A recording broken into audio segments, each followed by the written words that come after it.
সুপ্রিয় শিক্ষার্থী বন্ধুরা, জাকির বিসিএস স্পেশালের পক্ষ থেকে আপনাদেরকে শুভেচ্ছা জানাচ্ছি, স্বাগত জানাচ্ছি। আমি জুয়েল কিবরিয়া স্যার, ২৭তম বিসিএস শিক্ষা ক্যাডারের একজন সহকারী অধ্যাপক। সরকারি কলেজ অধ্যাপনার পাশাপাশি চাকরি প্রত্যাশী বা বিসিএস প্রত্যাশী শিক্ষার্থীদের পরামর্শ দিয়ে থাকি, অল্প কিছু জ্ঞান বিতরণ করে থাকি আমার সাধ্যমতো। সেই ধারাবাহিকতায় বা সেই প্রচেষ্টায় আজকেও হাজির হয়েছি জাকির বিসিএসের সাইটটিতে। বাংলা ক্লাস, বাংলা সাহিত্যের ক্লাস নিব। বিশেষ করে যারা 41 বিসিএস প্রিলিমিনারি পরীক্ষা দিয়ে রিটেনের জন্য অপেক্ষা করছো, কিংবা যারা 43তম বিসিএস পরীক্ষায় অংশগ্রহণ করার জন্য প্রস্তুতি নিচ্ছ, তাদের জন্য আজকে মূলত আমি সাহিত্যের এই ক্লাসটি নিয়ে হাজির হয়েছি। আশা করছি তোমরা আমার সঙ্গে থাকবে। আচ্ছা, হ্যাঁ, good morning sir, good evening sir, thank you. সবাই শুভেচ্ছা জানাচ্ছেন। তো আমি আসলে আজকে যেহেতু সরাসরি জাকির বিসিএসে ঢুকেছি, শুভেচ্ছা বিনিময় পর্বটি। আসমা আক্তার, শুভরাত্রি। প্রতিমাশীল, আদাব স্যার, কেমন আছেন? ভালো আছি। হাসান মোহাম্মদ রাফি, কেমন আছেন স্যার? ভালো আছি। লিঙ্কন, আদাব স্যার। তো আসলে যেহেতু এখানে অনেক হাজার হাজার শিক্ষার্থী একই সঙ্গে এটি দেখবে, কাজেই আমি সবার সাথে শুভেচ্ছা বিনিময় হয়তো করতে পারবো না। আমি অবসরে আপনাদের সবার শুভেচ্ছাগুলি দেখে ফেলবো। তো সবার জন্য আমি সালাম নিয়ে নিলাম। ওয়ালাইকুম আসসালাম ওয়া রাহমাতুল্লাহি ওয়া বারাকাতুহু। শব্দ ঠিক আছে? শব্দ ঠিক আছে কিনা? গোলাপি আক্তার, কেমন আছেন স্যার? হ্যাঁ গোলাপি, ভালো আছি। কাবিরুল হাসান, আসসালামু আলাইকুম স্যার। ওয়ালাইকুম আসসালাম, আমি ভালো আছি। আমার শব্দটা পরিষ্কার আছে কিনা? দু একজন শব্দ নিয়ে একটু আপত্তি করেছিলেন গত ক্লাসগুলিতে। আমি চেষ্টা করেছি শব্দটাকে একটু ইমপ্রুভ করার। হ্যাঁ, আদিল হোসেন, স্যারের হাসি দেখলে মনটা ভরে যায়। আচ্ছা, ধন্যবাদ আদিল, ভালো থেকো। আচ্ছা, শব্দটা পরিষ্কার আছে কিনা একটু যদি আমাকে বলতে। All okay sir, clear sir, thank you, thank you শিক্ষার্থীরা। ওকে, ধন্যবাদ। ওকে, হ্যাঁ স্যার, নাইস লাগছে। Okay, thank you Rubayat Hasan Arif. তাহলে আমি শুভেচ্ছা বিনিময় পর্ব শেষ করে আমি সরাসরি ক্লাসে ঢুকে যাচ্ছি। শিক্ষার্থী বন্ধুরা, আমরা পড়ছি বাংলা সাহিত্য। আমরা বাংলা সাহিত্য এই বিষয়টা নিয়ে পড়ছি। নিশ্চয়ই তোমরা আমার লেকচার 1 করেছো শিক্ষার্থী বন্ধুরা। এটি মূলত আমাদের জাকির বিসিএস যে সাহিত্য গ্রুপ, সেই গ্রুপের ক্লাস। তবে আজকে একটু বিশেষ কারণে আমি ওপেন হয়ে হাজির হয়েছি, যাতে যারা অনেকেই আমার ক্লাসের ব্যাপারটা জানে না তাদেরকে একটু জানাবো এই উদ্দেশ্যেও। তো যেহেতু সব কিছু ঠিক আছে, তাহলে আমরা লেকচার যেহেতু 1 করে ফেলেছি, আমরা গতদিন বাংলা ভাষার যে জন্ম, বাংলা সাহিত্যের যে ইতিহাস, বাংলা সাহিত্য, বাংলা ভাষা কিভাবে উৎপত্তি হলো, কিভাবে উদ্ভব হলো, তাই না, একেবারে ইন্দো ইউরোপ থেকে শুরু করে একেবারে প্রাকৃত অপভ্রংশ বঙ্গকামরূপী থেকে বাংলা ভাষার জন্ম সময় তোমাদের নিয়ে আলোচনা করেছি। তাই না শিক্ষার্থী বন্ধুরা? আজকে আমরা সেই ধারাবাহিকতায় আলোচনা করব বাংলা সাহিত্যের যুগ বিভাগ। আমাদের আজকের মূল আলোচ্য বিষয় বাংলা সাহিত্যের যুগ বিভাগ। শিক্ষার্থী বন্ধুরা, খুবই গুরুত্বপূর্ণ একটি টপিক কিন্তু বিশেষ প্রিলিমিনারি এবং রিটেনের জন্য, বাংলা সাহিত্যের যুগ বিভাগ। তো আশা করছি তোমরা আমার সাথে থাকবে এবং আজকের ক্লাসটি উপভোগ করবে। ওকে, ধন্যবাদ। অর্জুন রয়, কুড়িগ্রাম থেকে স্যার, শুভরাত্রি। শুভরাত্রি অর্জুন, আমি শুভেচ্ছা বিনিময় আর নিচ্ছি না, ধন্যবাদ। তো বাংলা সাহিত্যের যুগ বিভাগ। শিক্ষার্থী বন্ধুরা, তোমরা নিশ্চয়ই এটুকু জানো যে বাংলা সাহিত্যের জন্ম, আমরা গতদিন বাংলা সাহিত্যের জন্ম নিয়ে আমরা বলেছিলাম যে বাংলা সাহিত্যের জন্ম 650 সাল অথবা 950। বাংলা সাহিত্যের জন্ম 650 অথবা 950। কেন এই দ্বিমতটি, তার ব্যাখ্যা আমরা গত লেকচার 1-এ দিয়েছি আমাদের যে সাহিত্য গ্রুপটি আছে জাকির বিসিএস এর। তবু একটু বলে নেই যারা ওভারঅল যারা ক্লাস করছেন। তো ডক্টর মোহাম্মদ শহীদুল্লাহর মতে বাংলা ভাষার জন্ম হচ্ছে 650 সাল বা সপ্তম শতক। 650 সাল বা সপ্তম শতক। আরেকজন ভাষাবিদ ডক্টর সুনীতি কুমার চট্টোপাধ্যায়, ডক্টর সুনীতি কুমার চট্টোপাধ্যায়ের মতে বাংলা ভাষার জন্ম 950 সাল তথা দশম শতক। তো এই যে বাংলা সাহিত্যের জন্ম ডক্টর শহীদুল্লাহ এবং সুনীতি কুমার, এটি দ্বিমত, কিন্তু কনফিউশন না। শিক্ষার্থী বন্ধুরা অনেকে বুঝতে পারে না, মনে করে স্যার এটা কনফিউশনের কিছু না, দ্বিমতকে যে দুজন ভাষাবিদ, আসলে বাংলা ভাষার তো জন্ম সনদ নেই, তাই না, বার্থ সার্টিফিকেট নেই, ইউনিয়ন পরিষদ কিংবা তাই না পৌরসভা থেকে নাগরিকতা সার্টিফিকেটও নেই। কাজেই গবেষকরা বাংলা ভাষার জন্ম সনদকে কি করেছেন, গবেষণা করেছেন, অনুমান করেছেন, হাইপোথিসিস কিংবা যারা গবেষণা করে একটা ফলাফল। তো সেই ফলাফল অনুযায়ী বাংলা ভাষার জন্ম ডক্টর মোহাম্মদ শহীদুল্লাহর মতে 650 সাল বা সপ্তম শতক, আর ডক্টর সুনীতি কুমার চট্টোপাধ্যায় নামক আরেকজন ভাষাবিদ যার মতে 950 বা দশম শতক। ওকে, সেখান থেকে আমরা বলেছিলাম যে 2021 সাল, এই যে 2021 সাল এখন আমাদের চলছে, এই যে 1000 বছরের কিংবা আমরা বলছি 1000 বছরের চেয়ে বেশি পুরাতন বাংলা ভাষা, আমরা বাংলা ভাষাকে কি বলি, 1000 বছরেরও অনেক বেশি পুরাতন বাংলা ভাষা। এই বাংলা ভাষাকে আমরা 3টি যুগে ভাগ করেছি। কয়টি যুগ? 3টি যুগ। কি কি? একটি যুগের নাম হচ্ছে প্রাচীন বা কি আদি যুগ, প্রাচীন বা আদি। একটি যুগের নাম মধ্যযুগ, আরেকটি যুগের নাম হলো আধুনিক যুগ। তাহলে বাংলা ভাষা এবং সাহিত্যের যুগ বিভাগ 3টি, প্রাচীন যুগ, মধ্যযুগ, আধুনিক যুগ। এর বাইরে আরেকটি অন্ধকার যুগ, সে সম্পর্কে বিস্তারিত আমরা আলোচনা করেছি গত ক্লাসটিতে, একদম ডিটেলস আলোচনা করেছি। কাজেই কেন অন্ধকার যুগ, অন্ধকার যুগের কারণ কি, অন্ধকার যুগে কারা কারা সাহিত্যিক ছিলেন, তো সেই দিকে আমি আর যাচ্ছি না। আমরা মূলত আজকে মূল যে 3টি ভাগ বাংলা সাহিত্যের, প্রাচীন বা আদি যুগ, মধ্যযুগ এবং আধুনিক যুগ। প্রাচীন যুগের ব্যাপ্তিকাল শিক্ষার্থী বন্ধুরা 650 বা 950 থেকে 1200। আমি এই কথা আবার বলছি যে কি একটি কথা বলছি যে কনফিউশন নয়, কিন্তু এটি দ্বিমত। অনেকে বলে স্যার আমরা 650 থেকে 1200 দিব নাকি 950 থেকে 1200 দিব, কোনটা দিব? তো যদি চাই ডক্টর শহীদুল্লাহর মতে প্রাচীন যুগের ব্যাপ্তিকাল কত, তাহলে 650 থেকে, ডক্টর সুনীতি কুমারের মতে কি বাংলা সাহিত্যের জন্ম কত সালে, তাহলে আপনারা দিবেন কি 950 সাল থেকে 1200। ঠিক আছে?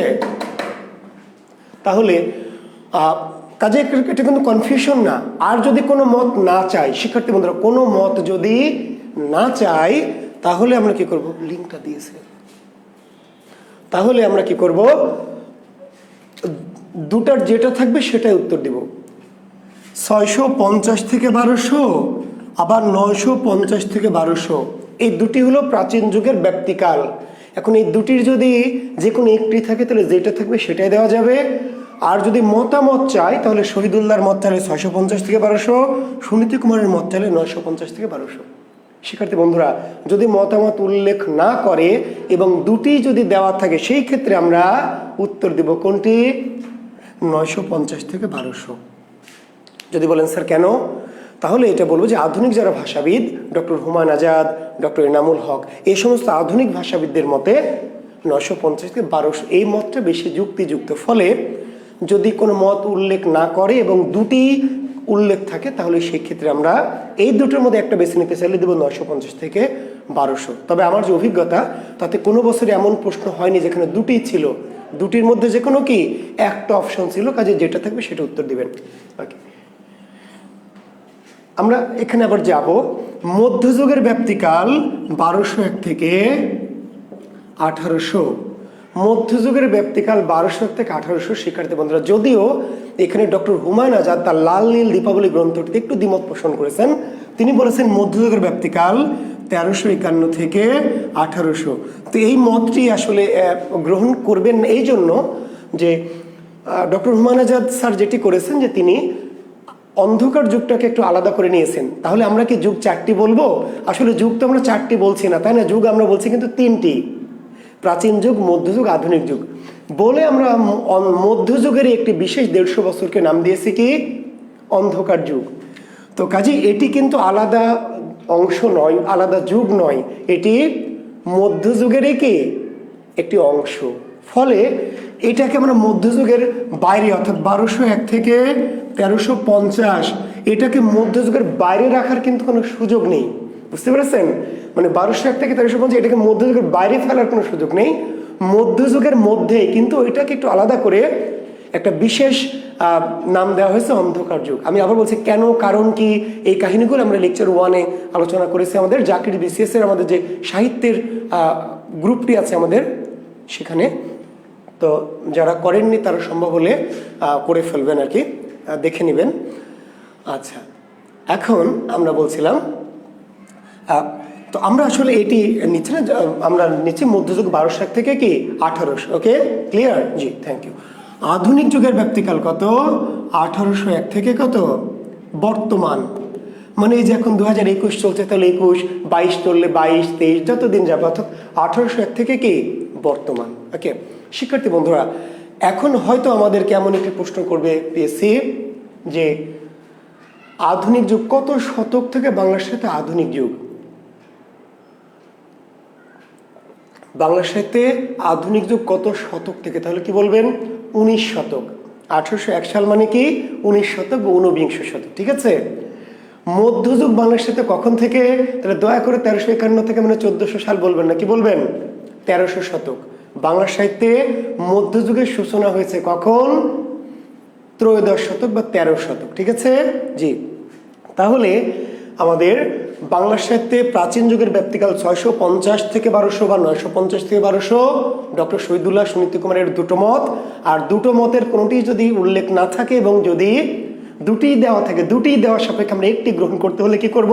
950 থেকে 1200টা নিব, আর যদি যে কোনো একটি থাকে, যেটা থাকবে সেটি নেওয়া যাবে। ওকে, পরিষ্কার? যে কোনো ভেজাল আছে না? এই পরিবেশটা সুন্দর না? জি, কোনো হইচই আছে না? আচ্ছা শিক্ষার্থী বন্ধুরা ধন্যবাদ। মধ্যযুগের ব্যাপ্তিকাল 1201 থেকে 1800, তাহলে মধ্যযুগ শুরু হয়েছে কখন থেকে, কত শতক থেকে? ত্রয়োদশ শতক বা 13 শতক থেকে। জি, আর আধুনিক যুগ শুরু হয়েছে 1801 থেকে বা 19 শতক থেকে, তাই না? জি, 19 শতক। এখন এইবার আমরা একটু গভীরে প্রবেশ করব শিক্ষার্থী বন্ধুরা। আব্দুল হাদ ঢেলে দেন স্যার। হ্যাঁ, এই যে ঢেলে দেওয়ার জন্য রেডি করে রেখেছে হাত, ধন্যবাদ তোমাদেরকে। হ্যাঁ, ঠিক আছে, জি, থ্যাংক ইউ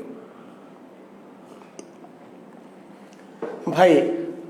আল হামিম সরকার, আপনি তো আগে প্রশ্ন শুরু করলেন, আমার তো আলোচনা করতে দিবেন ভাই। আল হামিম সরকার, সমসাময়িক যুগ আছে ভাই, রবীন্দ্র যুগ আছে, রবীন্দ্র উত্তর যুগ আছে, মেলা যুগ আছে ভাই। আমি তো কেবলই শুরু করলাম, একটু ধৈর্য ধরেন।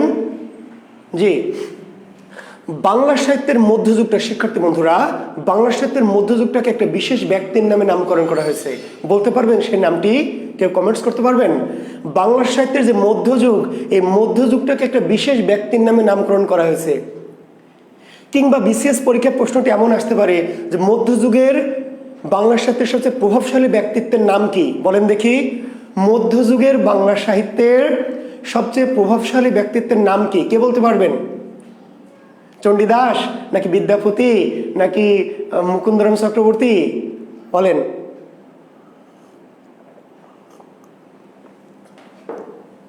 ওকে, থ্যাংক ইউ মনীষ শঙ্কর নয়ন। বাংলা সাহিত্যের প্রাচীন যুগের কোনো নামকরণ নাই, কিন্তু মধ্যযুগের। Thank you. Okay, Mofizul Haque, Rokeya Begum. জি, বাংলা সাহিত্যের মধ্যযুগের সবচেয়ে প্রভাবশালী যিনি ব্যক্তিত্ব, সাহিত্যের ক্ষেত্রে প্রভাব সৃষ্টিকারী, সেই ব্যক্তিত্বটির নাম হচ্ছে শ্রী চৈতন্যদেব। শ্রী চৈতন্যদেব। শিক্ষার্থী বন্ধুরা, তাহলে প্রশ্ন হবে যে বাংলা সাহিত্যের মধ্যযুগকে কার নামে নামকরণ করা হয়েছে? বাংলা সাহিত্যের মধ্যযুগটাকে একজন ব্যক্তির নামে নামকরণ করেছে, সে ব্যক্তিটির নাম কি? শ্রী চৈতন্যদেব। তাহলে শ্রী চৈতন্যদেব কে ছিল? তিনি কি সাহিত্যিক? বলেন, শ্রী চৈতন্যদেব কি সাহিত্যিক নাকি ভাষাবিদ নাকি রাজা বাদশাহ? কে ছিলেন এই ভদ্রলোক যার নামে বাংলা সাহিত্যের মধ্যযুগটাকে নামকরণ করা হয়েছে? কে সে? এই যে শ্রী চৈতন্যদেব, যার নামে বাংলা সাহিত্যের মধ্যযুগটাকে নামকরণ করেছে, এই ভদ্রলোক কি সাহিত্যিক না সাহিত্যতাত্ত্বিক না ভাষাবিদ নাকি রাজা বাদশাহ না কি ছিলেন? তিনি জমিদার? কি ছিলেন? ইনি ছিলেন আসলে বৈষ্ণব ধর্মের প্রচারক। শ্রী চৈতন্যদেব ছিলেন ধর্ম প্রচারক। Thank you Hasan. শ্রী চৈতন্যদেব ছিলেন কোন ধর্মের প্রচারক? বৈষ্ণব ধর্ম। শিক্ষার্থী বন্ধুরা, বৈষ্ণব ধর্মের প্রচারক। বৈষ্ণব ধর্মটা কি? এটি আলাদা কোনো ধর্ম নয়, হিন্দু ধর্মের একটি কি বিশেষ শাখা। হিন্দু ধর্মের একটি বিশেষ মডিফাইড একটি রূপ হচ্ছে বৈষ্ণব ধর্ম। আর বৈষ্ণব ধর্মের বিষয়বস্তু কি? রাধাকৃষ্ণের প্রেমলীলা। বৈষ্ণব সাহিত্যের বা বৈষ্ণব ধর্মের বিষয়বস্তু কি? রাধাকৃষ্ণের কি? প্রেমলীলা। বুঝতে পারছেন? ওকে, থ্যাংক ইউ। তো এই যে শ্রী চৈতন্যদেব, এখন প্রশ্নটা হলো আমার যে কেন এই যিনি সাহিত্যিক না, এবং দেখেন আরেকটি প্রশ্ন করছি, কিছু কিছু বিষয় খেয়াল করবেন যে কে একচরণ সাহিত্য না লিখেও বাংলা সাহিত্যে স্থান লাভ করেছেন? কে একচরণ সাহিত্য না লিখেও বাংলা সাহিত্যের ইতিহাসে স্থান লাভ করেছেন? সেই ভদ্রলোকটির নাম হচ্ছে শ্রী চৈতন্যদেব। এই প্রসঙ্গে কিন্তু আরেকটি প্রশ্ন আসে যেটি আপনি কনফিউজড হবেন শিক্ষার্থী বন্ধুরা। কনফিউশন একটি বড় সমস্যা, সাহিত্যের ক্ষেত্রে বলি, ব্যাকরণের ক্ষেত্রে বলি। আপনি জানেন না, না জানাটা কিন্তু সমস্যা নয়। না জানা কোনো সমস্যা নয়। পৃথিবীতে একজন মানুষ সব কিছু জানবে না। আমি সব কিছু জানি না, পৃথিবীতে এমন কেউ নেই যে সব কিছু জানে, বুঝতে পারলেন, প্রফেটরা ছাড়া। তা আমরা যেটি বলি যে আসলে মানে না জানাটা অপরাধ না, কিন্তু ভুল জানা বা কনফিউশনটা হচ্ছে অপরাধ। ঠিক আছে?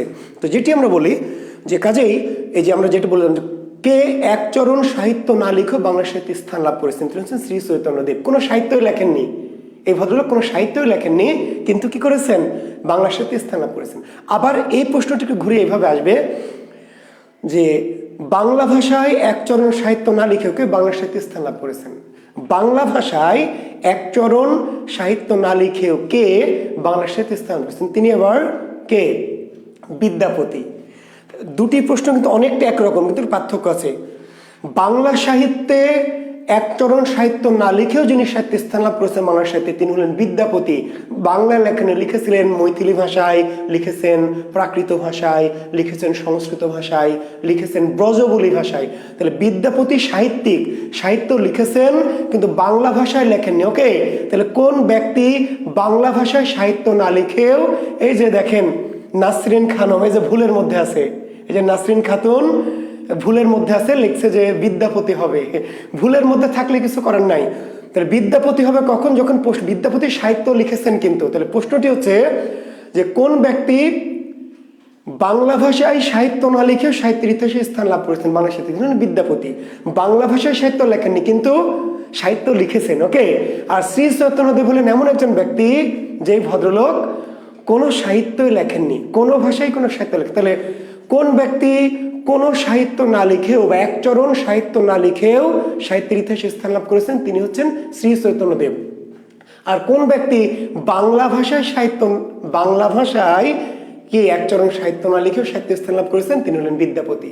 তাহলে বিদ্যাপতি সাহিত্য লিখেছেন কিন্তু বাংলা ভাষায় না, তাহলে বাংলা ভাষায় সাহিত্য না লিখেও বাংলা সাহিত্যে স্থান লাভ করেছেন। ওকে, আর একজন কোনো সাহিত্য লেখেননি, শ্রী চৈতন্যদেব, তিনি আসলে সাহিত্যিক না, তো কেন লিখবেন? তিনি ধর্মপ্রচারক। ঠিক আছে, পরিষ্কার? তাহলে একটি সাহিত্য, কোনো সাহিত্য না লিখেও, একটি চরণ সাহিত্য না লিখেও যিনি বাংলা সাহিত্যে স্থান লাভ করেছেন, সেই ভদ্রলোকের নাম হচ্ছে শ্রী চৈতন্যদেব। ওকে, আর বাংলা ভাষায় সাহিত্য না লিখে স্থান লাভ করেছেন যিনি, তিনি হলেন বিদ্যাপতি। ওকে, থ্যাংক ইউ শিক্ষার্থী বন্ধুরা। তো শ্রী চৈতন্যদেব কেন, আমার প্রশ্ন হচ্ছে সেখানে শিক্ষার্থী বন্ধুরা যারা আছেন, দেখেন বিসিএস মানে কিন্তু হালকা কোনো প্রিপারেশন না। অনেকে বই পুস্তকের জানতে চাচ্ছেন কোন কোন বই। আমি বই গত ক্লাসে দেখিয়েছি, আজকে বলবো। বাজারের সস্তা মার্কা কিছু শর্টকাট টাইপ কিছু গাইড পড়ে কিন্তু বিসিএস প্রস্তুতি হবে না। যারা বিশেষ করে স্পেশাল বিশেষ প্রস্তুতি নেবেন তাদের সাহিত্যের জন্য একটু গভীরে পোস্ট করতে হবে, একটু সাগরে পোস্ট করতে হবে। তো কাজেই খুব অল্প স্বল্প পড়ে সাহিত্যটা যত দিন যাচ্ছে, নিশ্চয় যারা অ্যাকচুয়ালি বিশেষ পরীক্ষা দিয়েছেন বুঝতে পারছেন, যত দিন যাচ্ছে তত কিন্তু সাহিত্যটা গভীরে ঢুকে যাচ্ছে। কাজেই একেবারে হালকা পাতা সাদামাটা মানের প্রিপারেশন নিয়ে বিশেষ পরীক্ষা অন্তত বাংলা সাহিত্য কোশ্চেন কমন পাওয়া যাবে না। তো আমরা বই নিয়ে পরে কথা বলছি, শুধু আপনাদের বলে রাখি যে কেন এই যে শ্রী চৈতন্যদেব যিনি একজন ধর্মপ্রচারক, তার নামে কেন সাহিত্যের নামকরণ করতে হবে? তাহলে তার অনেক ধর্মপ্রচারক ছিলেন, আমাদের হযরত মুহাম্মদ সাল্লাল্লাহু আলাইহি সাল্লাম ছিলেন, গৌতম বুদ্ধ ছিলেন, তাই না? তারপর অন্যান্য আরো ধর্মের মহামানবরা আছেন, যীশু খ্রিস্ট আছেন। তাহলে একজন ধর্মপ্রচারকের নামে কেন বাংলা সাহিত্যের যুগ বিভাগের কেন নামকরণ করতে হবে? আসলে তিনি ধর্মপ্রচারক, এই জন্য বাংলা সাহিত্যে তার স্থান হয়নি। কেন হয়েছে?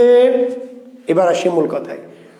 বাংলা সাহিত্যের মধ্যযুগে অনেক সাহিত্য আছে শিক্ষার্থী বন্ধুরা, দেখবেন মঙ্গল কাব্য আছে, কবিগান আছে, টপ্পা আছে, তাই না? তারপরে অনেক কিছু সাহিত্য আছে। কিন্তু মধ্যযুগের সবচেয়ে গুরুত্বপূর্ণ সাহিত্যটির নাম কি? কে বলবেন? মধ্যযুগের সবচেয়ে গুরুত্বপূর্ণ সাহিত্যটির নাম কি, বা মধ্যযুগের সবচেয়ে প্রভাবশালী সাহিত্য কোনটি বলেন?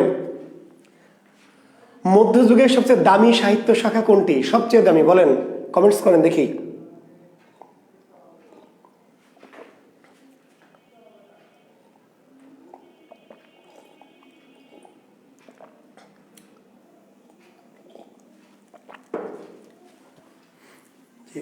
মধ্যযুগের সবচেয়ে দামি সাহিত্য শাখাটির নাম মিরাজ শেকনিক। Thank you. বৈষ্ণব সাহিত্য। মধ্যযুগের সবচেয়ে প্রভাবশালী সাহিত্য বৈষ্ণব সাহিত্য। বৈষ্ণব পদাবলী। জি, থ্যাংক ইউ সৈয়দ নাহিদ হাসান। মধ্যযুগের সবচেয়ে প্রভাবশালী সাহিত্যটির নাম কি? বৈষ্ণব পদাবলী। বৈষ্ণব পদাবলী, বুঝতে পেরেছেন? আর এই বৈষ্ণব পদাবলীর বিষয়বস্তু কি? বৈষ্ণব ধর্ম। শিক্ষার্থী বন্ধুরা, মধ্যযুগের এই যে অনেক সাহিত্যের ভিড়ে সবচেয়ে দামি গুরুত্বপূর্ণ সাহিত্য ধারাটির নাম হচ্ছে বৈষ্ণব পদাবলী। আর বৈষ্ণব পদাবলী কি? বৈষ্ণব পদাবলীর বিষয় কি? বৈষ্ণব ধর্ম। এখন ভাবেন, বৈষ্ণব ধর্ম যদি না আসতো তাহলে বৈষ্ণব পদাবলী কেমনে হতো? বৈষ্ণব ধর্ম যদি না থাকতো তাহলে কি বৈষ্ণব পদাবলী আসতো? তাহলে বৈষ্ণব ধর্মের জনককে শ্রী চৈতন্যদেব। শ্রী চৈতন্যদেব বৈষ্ণব ধর্ম সৃষ্টি করেছিলেন বলেই সেই বৈষ্ণব ধর্মে যে রাধা কৃষ্ণের প্রেম লীলা, সেটা নিয়ে বাংলার সাথে বৈষ্ণব পদাবলী রচিত হলো। তার মানে শ্রী চৈতন্যদেব যদি বৈষ্ণব ধর্ম না সৃষ্টি করতেন তাহলে বৈষ্ণব পদাবলী রচিত হতো না। ফলে মধ্যযুগের সবচেয়ে দামি যে সাহিত্য ধারা, সবচেয়ে গুরুত্বপূর্ণ যে সাহিত্য বৈষ্ণব পদাবলী, এটি সৃষ্টির পিছনে সবচেয়ে বড় প্রভাব কার? শ্রী চৈতন্যদেবের। তিনি লেখেননি, তিনি কোনো সাহিত্য সৃষ্টি করেননি, কিন্তু মধ্যযুগের সবচেয়ে দামি গুরুত্বপূর্ণ যে সাহিত্য বৈষ্ণব পদাবলী, এটা সৃষ্টি হয়েছে কেন? বৈষ্ণব ধর্মের উপর ভিত্তি করে। আর বৈষ্ণব ধর্ম বানিয়েছেন কে? শ্রী চৈতন্যদেব। ফলে মনে করা হলো শ্রীকৃষ্ণ কীর্তন মধ্যযুগের সবচেয়ে প্রাচীন নিদর্শন। মধ্যযুগের প্রাচীন। তমা খান, শ্রীকৃষ্ণ কীর্তন হচ্ছে মধ্যযুগের প্রাচীন নিদর্শন। মধ্যযুগের প্রাচীন, জি। আর মধ্যযুগের সবচেয়ে গুরুত্বপূর্ণ দামি সাহিত্য নিদর্শন হচ্ছে বৈষ্ণব পদাবলী। ওকে, তাহলে যদি শ্রী চৈতন্যদেব বৈষ্ণব ধর্ম না সৃষ্টি করতেন তাহলে বৈষ্ণব পদাবলীর জন্ম হতো না। ফলে মনে করা হলো যে মধ্যযুগের সবচেয়ে যে দামি গুরুত্বপূর্ণ এই সাহিত্য বৈষ্ণব পদাবলী, এটি সৃষ্টির পিছনে কি? শ্রী চৈতন্যদেবের ব্যাপক ভূমিকা বা প্রভাব।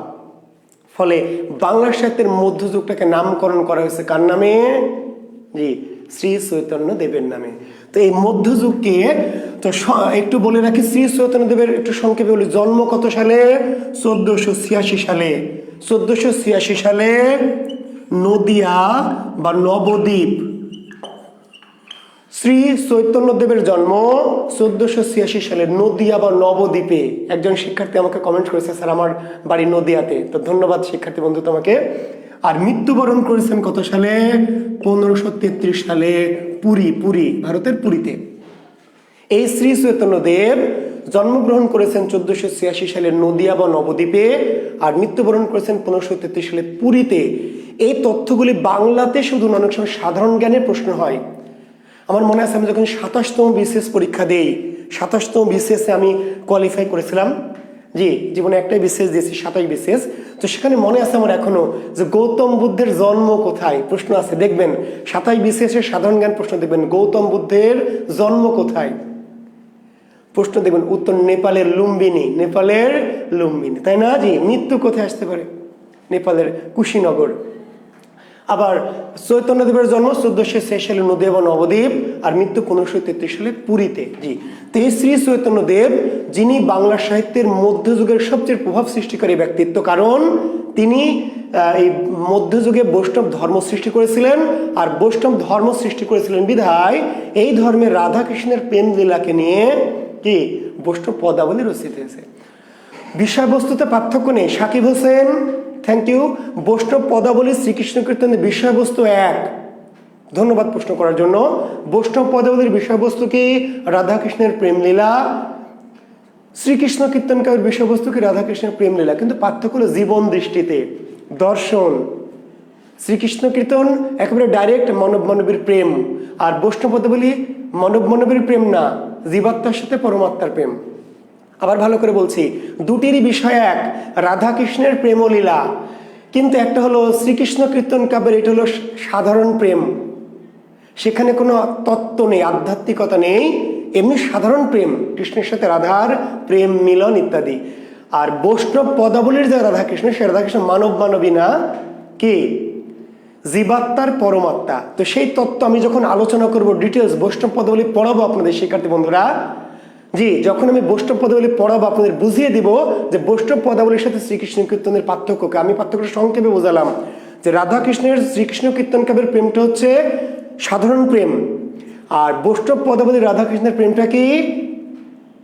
জীবাত্মার সাথে পরমাত্মার, ধর্মীয়, বৈষ্ণব ধর্মের যে আদর্শ সেটি। সে পার্থক্যটা আমি ওই সাহিত্যটা পড়িয়ে আপনাদের পরিষ্কার করতে হবে। জি, তো এখন এই যে বাংলা সাহিত্যের যে মধ্যযুগ, এই মধ্যযুগটাকে নামকরণ করা হয়েছে চৈতন্যদেব নামে, এবং 3 ভাগে ভাগ করা হয়েছে। বাংলা সাহিত্যের মধ্যযুগকে নামকরণ করা হয়েছে কয় ভাগে? 3 ভাগে। কি কি? একটির নাম হচ্ছে চৈতন্য যুগ। আসলে যুগ বলাটা ভুল না, চৈতন্য পর্ব বলা উচিত, কারণ যুগের ভাগকে আবার যুগ আমরা বলা উচিত না, কিন্তু বই পুস্তকে বলা আছে চৈতন্য যুগ, মনে থাকবে। আসলে যুগের আবার ভাগ, সেটা আসলে যুগ না, পর্ব, চৈতন্য পর্ব, কিন্তু বইয়ে যেহেতু চৈতন্য যুগই বলা আছে। হ্যাঁ, সাব্বির তুষার প্রেম লীলা, ঠিক আছে, লীলা তো বোঝো নাকি? হ্যাঁ, সবই তো বোঝো, আমি আর ব্যাখ্যায় যাচ্ছি না। আমি যখন বৈষ্ণব পদাবলী পড়াবো, শ্রীকৃষ্ণ কীর্তন পড়াবো, তখন লীলা বুঝাই দিব, ঠিক আছে। চৈতন্য যুগ, একটির নাম হলো চৈতন্য পূর্ব যুগ, আরেকটির নাম হচ্ছে চৈতন্য পরবর্তী যুগ। চৈতন্য পরবর্তী যুগ। তার বাংলা সাহিত্যের যে মধ্যযুগ, এই যে 1201 থেকে 1800, বাংলা সাহিত্যের যে মধ্যযুগ 1201 থেকে 1800, এটাকে আমরা 3টা ভাগে ভাগ করেছি। কয়টা ভাগে? 3টি ভাগে। কি কি? কার নামে নামকরণ করেছি? চৈতন্য দেবের নামে। চৈতন্য দেবের নামে আর নামকরণ করে এটাকে 3 ভাগে ভাগ করেছি: চৈতন্য যুগ, চৈতন্য পূর্ব যুগ এবং চৈতন্য পরবর্তী যুগ। ওকে, এখন প্রশ্ন হবে প্রিলিমিনারিতে শিক্ষার্থী বন্ধুরা, বাংলা সাহিত্যে চৈতন্য যুগের ব্যাপ্তিকাল নিচের কোনটি? বাংলা সাহিত্যে চৈতন্য যুগের ব্যাপ্তিকাল নিচের কোনটি? আমরা বললাম চৈতন্য জন্ম 1486 সালে, কিন্তু চৈতন্য যুগ 1486 থেকে নয়। চৈতন্য যুগ কখন থেকে? 1501 থেকে 1600। এখন কেউ যদি বলে চৈতন্যের জন্ম 1486 সালে, জন্মিয়ে কিন্তু তিনি যুগের মালিক হননি, বোঝা গেছে? জন্ম 1486 সালে, কিন্তু যুগ হতে হলে তাকে কি করতে হয়েছে? চৈতন্য হতে হয়েছে। ওকে, তো চৈতন্য সম্পর্কে আমরা আরো ডিটেলস আলোচনা করব। চৈতন্য জীবনী আমাদের আছে, চৈতন্য জীবনী সাহিত্য। চৈতন্য জীবনী সাহিত্য যখন আমরা যাব, এই চৈতন্যদেবের নাম কিন্তু কি চৈতন্য নয়। চৈতন্যদেবের নাম কি? চৈতন্যদেবের নাম হচ্ছে বিশ্বম্ভর মিশ্র। শ্রী চৈতন্যের প্রকৃত নাম কি না 1700 না, নাসের আল মাহমুদ 1700 না ভাই। আমি জানি কোন একটা তথ্যে 1700 পেয়েছেন, আসলে ঠিক 1700 না। চৈতন্য যুগ হচ্ছে 1501 থেকে 1600। যদিও এখানে দ্বিমত আছে, ঠিকই বলেছেন, কোন কোন বইয়ে 1500 থেকে 1700 আছে, তবে বাংলা মূলত চৈতন্য যুগ 1501 থেকে 1600 পর্যন্ত। জি, 1500 থেকে 1600, 100 বছর বাংলার সাথে চৈতন্য যুগ। আর চৈতন্য পূর্ব যুগ কত? অঙ্ক করে বের করবেন। আপনি শুধু মনে রাখবেন কি চৈতন্য যুগ 1501 থেকে 1600 চৈতন্য যুগ, আর মধ্যযুগের প্রথম অংশটুকু কত? 1201 থেকে 1500 পর্যন্ত চৈতন্য পূর্ব, আর পর কতটুকু? 1601 থেকে 1800।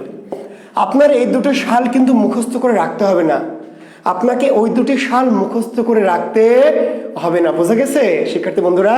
জি, আসলে আপনি চৈতন্য যুগটা মনে রাখবেন, 1501 থেকে 1600 চৈতন্য যুগ। 1500 থেকে 1600 চৈতন্য যুগ।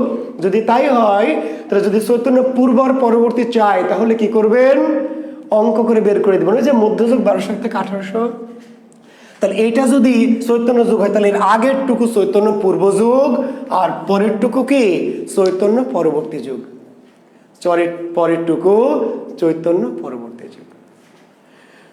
বুঝতে পেরেছেন? এখন পরীক্ষা কি করবে, আপনাকে বিপাকে ফেলবে, বিপদে ফেলবে। কেমনে? প্রশ্ন করবে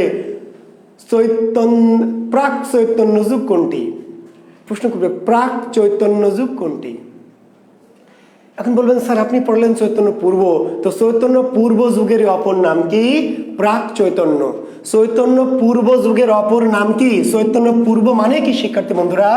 প্রাক চৈতন্য, মাথায় রাখবেন, প্রাক চৈতন্য। তাহলে চৈতন্য পূর্ব না এসে কি আসবে? আচ্ছা, চৈতন্য দেবের প্রকৃত নাম যেমন জানতে চেয়েছেন, বিশ্বম্ভর মিশ্র। চৈতন্য দেবের প্রকৃত নাম বিশ্বম্ভর মিশ্র। আর ভদ্রলোকের ডাক নাম কিন্তু নিমাই। যাকে আমরা শ্রী চৈতন্যদেব বলছি তার নাম শ্রী চৈতন্যদেব নয়। চৈতন্যদেবের প্রকৃত নাম কি? বিশ্বম্ভর মিশ্র। বিশ্বম্ভর মিশ্র। আমি যখন আপনাদের চৈতন্য সাহিত্য পড়াবো, মানে জীবনী সাহিত্য, আমরা কিন্তু আজকে সাহিত্য পড়াচ্ছি না, আমি শুধু আপনাদেরকে যুগ বিভাগটা বলছি। আমি মধ্যযুগে যখন যাব, আমাদের চৈতন্য সাহিত্য বলে একটা টপিক আছে যাকে বলে বাংলার জীবনী সাহিত্য। বুঝতে পারলেন? বাংলা ভাষার জীবনী সাহিত্য শুরু হয়েছে কাকে কেন্দ্র করে, কার জীবনীকে কেন্দ্র করে? এই চৈতন্যদেবের জীবনীকে কেন্দ্র করে। তো চৈতন্যদেবের প্রকৃত নাম বিশ্বম্ভর মিশ্র, আর চৈতন্যদেবের ডাক নাম কি? নিমাই। নিমাই। আর উপাধি কি? উপাধি মহাপ্রভু। তাহলে মহাপ্রভু কার উপাধি? শ্রী চৈতন্যদেব। তাহলে শ্রী চৈতন্যদেবের প্রকৃত নাম বিশ্বম্ভর মিশ্র, ডাক নাম নিমাই, আর তার উপাধি হচ্ছে মহাপ্রভু। আর তাকে চৈতন্য বলে কেন ডাকা হতো? তিনি মানুষকে চেতনা দিয়েছিলেন। বুঝতে পারলেন? হিন্দু ধর্মের মানুষরা বিশ্বাস করে যে চৈতন্য মানুষের মাঝে কি প্রেমের চেতনা। কিসের চেতনা? প্রেমের চেতনা, প্রেম চেতনা দিয়েছিলেন। জীবাত্মার সাথে পরমাত্মার যে প্রেম, ঈশ্বরের সাথে মানুষের যে প্রেম। জি, এই যে দেখেন কুতুবউদ্দিন, কোন কুতুব? বৈষ্ণব শব্দের উচ্চারণ কি? এটা কোন প্রশ্ন হলো ভাই? বৈষ্ণব, বৈষ্ণব। জি, বৈষ্ণব ভাই, বৈষ্ণব শব্দের উচ্চারণ বৈষ্ণব। উচ্চারণের ক্লাস তো করাচ্ছি না ভাই, তো যাই হোক, তারপরে প্রশ্ন করেছেন বৈষ্ণব। জি, আচ্ছা, তাহলে এই হচ্ছে এখন শ্রী চৈতন্যদেবের। তাহলে চৈতন্য যুগ 1501 থেকে 1600, চৈতন্য পূর্ব বা প্রাক চৈতন্য যুগ 1201 থেকে 1500। আচ্ছা, না 1351 থেকে 1500 সাল, তাহলে আগের টুকু কি? আইনুন্নিসাত রুবি। তাহলে 1200 থেকে 1350 পর্যন্ত কি মধ্যযুগের বাইরে না মধ্যযুগের মধ্যে? বলেন। রুবি 1201 থেকে 1350 পর্যন্ত সময়টা কি মধ্যযুগের মধ্যে না বাইরে? চৈতন্য পরবর্তী যুগ না এসে পরীক্ষা বলবে চৈতন্যোত্তর যুগ কোনটি। এখন বলছেন স্যার এই চৈতন্যোত্তর যুগ এ আবার কি? চৈতন্যোত্তর। চৈতন্য পরবর্তী মানে কি? চৈতন্য উত্তর। চৈতন্য উত্তর। তো যারা আমার ব্যাকরণ কোর্স করেছিলেন একটু তাকান, চৈতন্য উত্তর, এই রস্য আর অ, চৈতন্যের শেষে আছে অ, আর রস্য উত্তরে অ আর উ, এই দুইটা যখন একসাথে থাকে তখন আলাদা থাকতে পারে না। দুজনের মাঝে ব্যাপক প্রেম, প্রেম নিয়ে যেহেতু কথা বলছি, কি হয়ে যায়? চৈতন্য প্লাস উত্তর ইজিক্যাল টু সন্ধিতে কি হয়? চৈতন্যোত্তর। শব্দটা কি? চৈতন্যোত্তর। জি, তাহলে চৈতন্য পরবর্তী মানে চৈতন্য উত্তর, কিন্তু উত্তর না দিয়ে পরীক্ষায় দেওয়া থাকবে কি? চৈতন্যোত্তর যুগ। তাহলে যার নাম চৈতন্য পরবর্তী তারই যুগের নাম কি? চৈতন্যোত্তর যুগ। বুঝতে পারলেন? জি, তাহলে চৈতন্য পরবর্তী বা চৈতন্যোত্তর যুগের ব্যাপ্তিকাল কোনটি? 1601 থেকে 1800। জি, থ্যাংক ইউ। হ্যাঁ, বেশি প্রশ্ন গ্রহণ করবো না, তবু দু একটি নিচ্ছি আর কি। Thank you. এখন আপনাকে জানতে হবে চৈতন্য পূর্ব যুগের সাহিত্যিক কারা, চৈতন্য যুগের সাহিত্যিক কারা, চৈতন্য পরবর্তী যুগের সাহিত্যিক কারা। তো সেগুলো নিয়ে আমি ডিটেলস বললাম যে আজকে আমরা যুগ বিভাগটাই যাচ্ছি আমরা আলাদা করে করে। হ্যাঁ, শিরিন আক্তার 1500 থেকে 1700 পেয়েছেন, আমি জানি, আমি বলেছি কোন কোন বইয়ে 1500 থেকে 1700 আছে চৈতন্য যুগ। জি, তবে চৈতন্য যুগটা মূলত 1500 থেকে 1600 পর্যন্ত। জি, আপনি দ্বিমতটা গ্রহণ করতে পারেন, আপনার বিষয়, কিন্তু আমি জানি যে চৈতন্য যুগটি হচ্ছে 1500 থেকে 1600। জি, এখন বলেন বাংলার সাথে যে আধুনিক যুগ, বাংলার সাথে যে আধুনিক যুগ 1801 থেকে কি এই যে 2021, বলেন এই যুগটাকে কার নামে নামকরণ করা হয়েছে? কে বলতে পারবেন? বাংলা সাহিত্যের আধুনিক যুগটাকে কার নামে নামকরণ করা হয়েছে?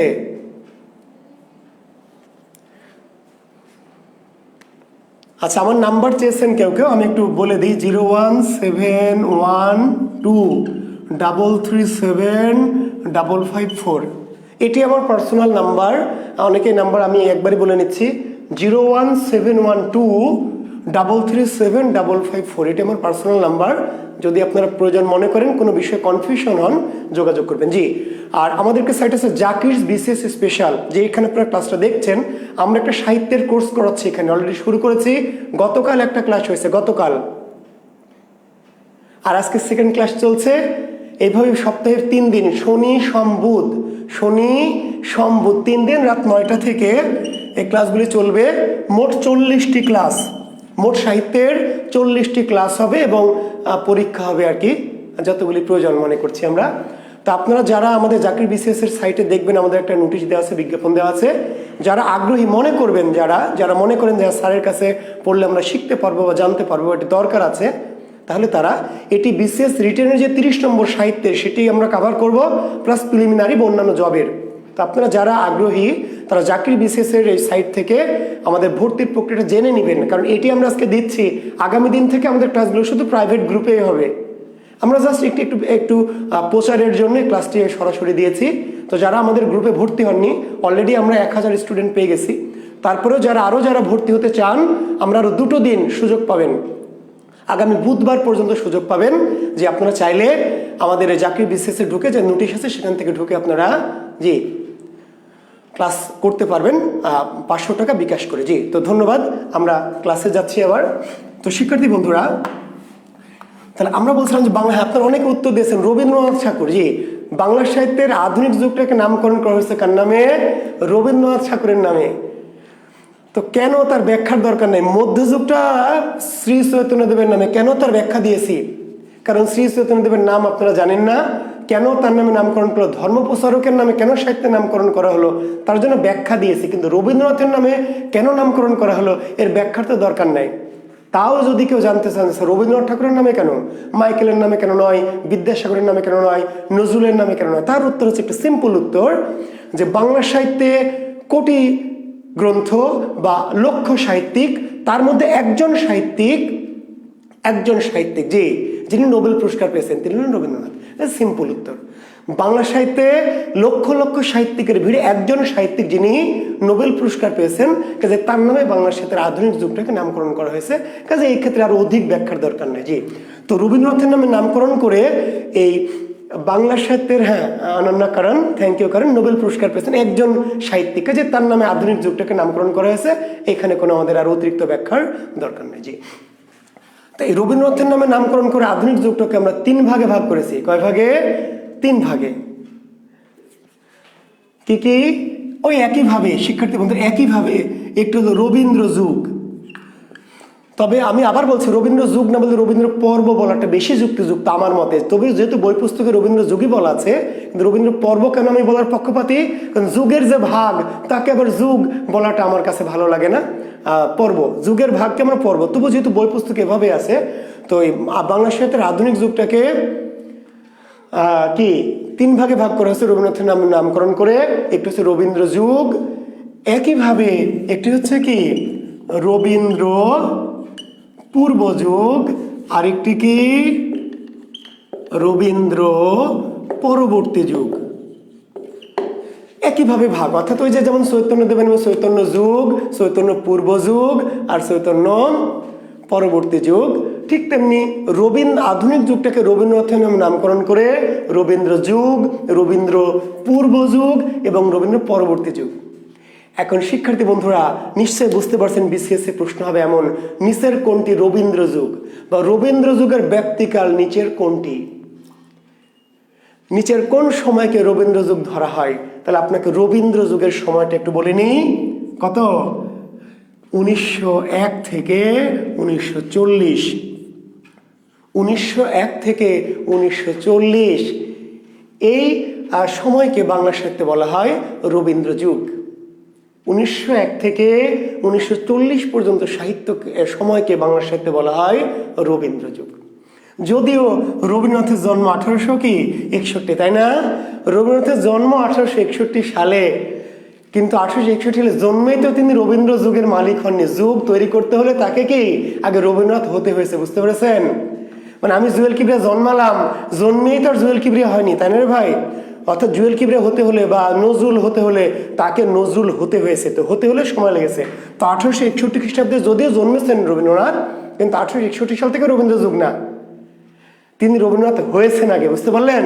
তো রবীন্দ্রনাথ হতে হলে তাকে একটু সময় লেগেছে। তো রবীন্দ্র যুগ বাংলা সাহিত্যে কোনটি? 1901 থেকে 1940। তাহলে বাংলা সাহিত্যে রবীন্দ্র যুগের ব্যাপ্তিকাল কত বছর, বা বাংলা সাহিত্যে কত বছর ব্যাপী রবীন্দ্র যুগ ছিল? তার উত্তর কি? 40 বছর। বাংলা সাহিত্যে রবীন্দ্র যুগের ব্যাপ্তিকাল কত? 40 বছর। এখন যদি বলে রবীন্দ্র পূর্ব যুগ, মনে রাখা, মুখস্থ করে রাখার দরকার নেই, বের করে দিবেন অঙ্ক করে, বুঝতে পারলেন? অনেক কিছু ব্রেনে নেওয়া যাবে না, সব কিছু যদি ব্রেনে নিতে যান তাহলে কিন্তু আওলায় ফেলবেন। তাহলে আপনি রবীন্দ্র যুগটা নিলেন 1901 থেকে 1940, 40 বছর রবীন্দ্র যুগ। তাহলে রবীন্দ্র পূর্ব যুগ কোনটুকু অঙ্ক করে বের করবেন? ওই যে ভাই সিম্পল, 1801 থেকে 1900 পর্যন্ত রবীন্দ্র পূর্ব যুগ। তাহলে রবীন্দ্র পরবর্তী যুগ কোনটি? রবীন্দ্র পরবর্তী যুগ 1941 থেকে কি বর্তমান। কোনো সন্দেহ আছে? কোনো ডাউট আছে? নাই। কি পরিবেশটা সুন্দর না? চা খাবেন কি? শিক্ষার্থীরা ঢেলে দিব?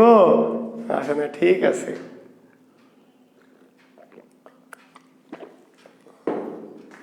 তথ্যবহুল বই, ভাই আমি বলেছি তথ্যবহুল বই আমি গতদিন বলে দিয়েছি 2-3টা বই। তবু আপনারা যারা গত ক্লাসটি করেননি, যে আমি বলেছিলাম তথ্যবহুল বই হচ্ছে এই যে এটি বই, ডক্টর হুমায়ুন আজাদের লাল নীল দীপাবলি। খুবই দামি, খুবই গুরুত্বপূর্ণ বই, ডক্টর হুমায়ুন আজাদ স্যারের লাল নীল দীপাবলি। হ্যাঁ, এই বইটি খুব গুরুত্ব সহকারে পড়বেন। খুব ছোট্ট বই কিন্তু খুব সুন্দর। ওকে জি। আর একটু যদি বেশি করে পড়তে চান, গভীর করে পড়তে চান, তাহলে বাংলা সাহিত্যের সম্পূর্ণ ইতিবৃত্ত, বাংলা সাহিত্যের সম্পূর্ণ ইতিবৃত্ত ডক্টর অসিত কুমার বন্দ্যোপাধ্যায়, বাংলা সাহিত্যের সম্পূর্ণ ইতিবৃত্ত। খুবই দারুণ, খুবই গুরুত্বপূর্ণ বই, কিন্তু একটু ইলাবোরেট করা।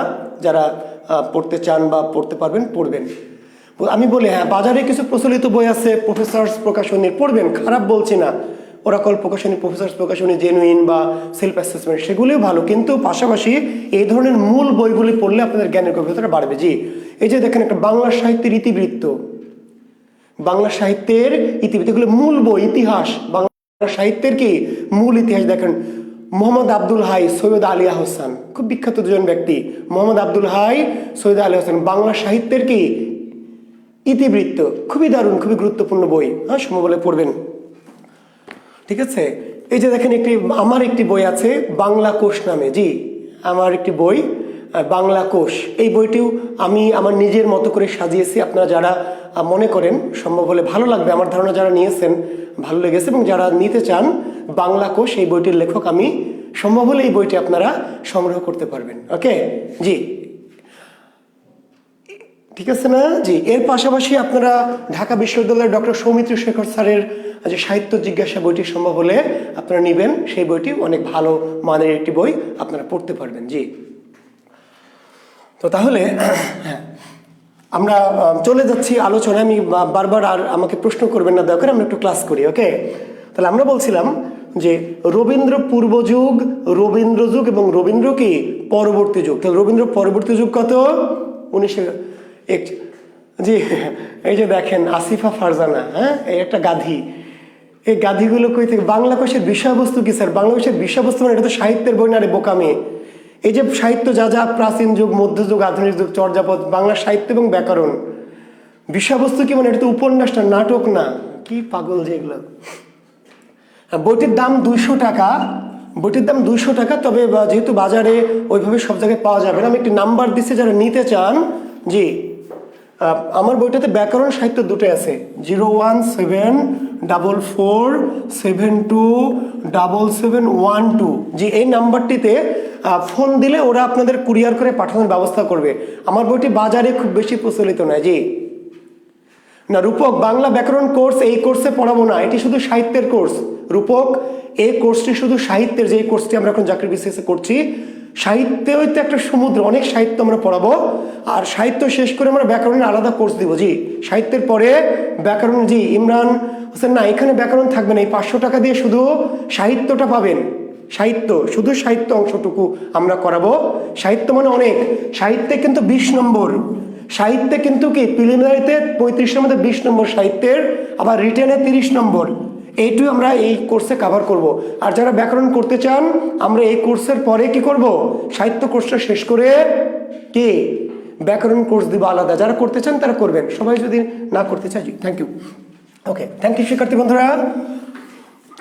এখন আমাকে বলেন, রবীন্দ্র পূর্ব যুগ না বলে কি বলবে, প্রাক রবীন্দ্র যুগ। কি বলবে, প্রাক রবীন্দ্র। জি, নিচের কোনটি প্রাক রবীন্দ্র যুগ? রবীন্দ্র পূর্ব যুগ মানেই কি প্রাক রবীন্দ্র যুগ, 1860 থেকে 1900। রবীন্দ্র পরবর্তী যুগ না বলে কি বলবে, জি আনন্দ, কারণ আপনারা করেছেন আর করার দরকার নেই, তারপরে করতে চাইলে আপনাদের জন্য দরজা খোলা থাকবে। জি, রবীন্দ্র পরবর্তী যুগ না বলে ওই যে বলবে রবীন্দ্রোত্তর যুগ। নিচের কোনটি? শিক্ষার্থী বন্ধুরা, আপনাকে শেখাচ্ছি রবীন্দ্র পরবর্তী, কিন্তু পরীক্ষক মডিফাই করে বলবে রবীন্দ্রোত্তর যুগ। এখন বলবেন স্যার আপনি পড়লেন রবীন্দ্র যুগ, রবীন্দ্র পূর্ব যুগ, রবীন্দ্র পরবর্তী যুগ, আর পরীক্ষক যে দিল রবীন্দ্রোত্তর যুগে আবার কোন মাল? রবীন্দ্র পরবর্তী মানে রবীন্দ্র উত্তর, উত্তর মানে পরে, বুঝতে পারলেন? কিন্তু রবীন্দ্র উত্তর এই দুটো শব্দকে একসাথে কি বলা হয়, রবীন্দ্রোত্তর যুগ। জি, থ্যাংক ইউ। ওকে, রবীন্দ্রোত্তর যুগ, রবীন্দ্র পরবর্তী মানেই রবীন্দ্রোত্তর। এখন মজার বিষয় আসছে, আরো গুরুত্বপূর্ণ কথা আসছে। দেখেন, বলবে নিচের কোনটি বাংলা সাহিত্যের রোমান্টিক যুগ, নিচের কোনটি বাংলা সাহিত্যের এন্টি রোমান্টিক যুগ, নিচের কোনটি বাংলা সাহিত্যের ক্লাসিক যুগ। আমরা কি সেগুলো বলেছি? তাহলে দেখেন, এই যুগগুলোর আবার কিন্তু কিছু কিছু আলাদা নাম আছে। ওকে, এই যে বাংলা সাহিত্য রবীন্দ্র পূর্ব যুগ, এই যুগটাকে বলা হয় কি ক্লাসিক যুগ। বাংলা সাহিত্যের ক্লাসিক, ক্লাসিক বা ধ্রুপদী যুগ। শিক্ষার্থী বন্ধুরা, এই যে যেটির নাম রবীন্দ্র পূর্ব যুগ, খুব মনোযোগ দিয়ে ক্লাস করবেন। এখন আমি খুব আরেকটু গভীরে প্রবেশ করছি, যেটা প্রচলিত বই পুস্তকে পাবেন না। আমি যে প্রচলিত বই পুস্তক বললাম, হ্যাঁ আমিও নিশ্চয়ই কোনো না কোনো বই থেকে আমার শিক্ষকদের কাছ থেকে শিখেছি, প্রচলিত বই পুস্তকে পাবেন না। অবশ্যই আপনাকে আমার ক্লাসটা ভালো করে মনোযোগ দেবেন। বাংলা সাহিত্যে যাকে আমরা বললাম রবীন্দ্র পূর্ব যুগে, রবীন্দ্র পূর্ব যুগটাকে আবার বলা হয় ক্লাসিক বা ধ্রুপদী যুগ। বাংলা সাহিত্যের ক্লাসিক বা ধ্রুপদী যুগ। ওকে, তাহলে বাংলা সাহিত্যের ক্লাসিক যুগ নিচের কোনটি, বা ধ্রুপদী যুগ নিচের কোনটি? এই যে 1801 থেকে 1900, অর্থাৎ যেটি রবীন্দ্র পূর্ব যুগ সেটিকেই বাংলা সাহিত্যে বলা হয় বাংলা সাহিত্যের ক্লাসিক বা ধ্রুপদী যুগ। এখন দেখেন, প্রশ্ন আসবে, রবীন্দ্র পূর্ব যুগের কবি নিচের কে? রবীন্দ্র পূর্ব যুগের কবিকে আপনি জিন্দেগিতে পারবেন না। অনেক কিছু জিনিস জানেন আবার জানেন না। নিচের কে রবীন্দ্র পূর্ব যুগের কবি বা রবীন্দ্র পূর্ব যুগের সাহিত্যিক কে?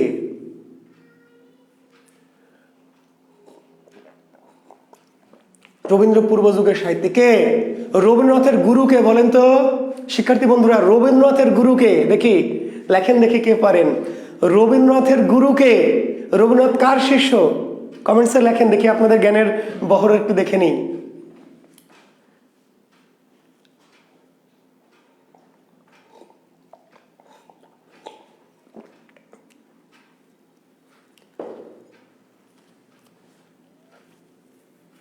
সৈয়দ খান, যে ডিজিটাল হয়ে গেছে, আপনি অ্যানালগ নিয়েই থাকেন। যদি ডিজিটাল পছন্দ না হয় তাহলে আপনি অ্যানালগেই থাকেন। সৈয়দ খান জি, থ্যাংক ইউ, থ্যাংক ইউ। বিহারের চক্রবর্তী, ওকে, আমার স্টুডেন্টরা অনেক স্মার্ট, অনেক জ্ঞানী, থ্যাংক ইউ।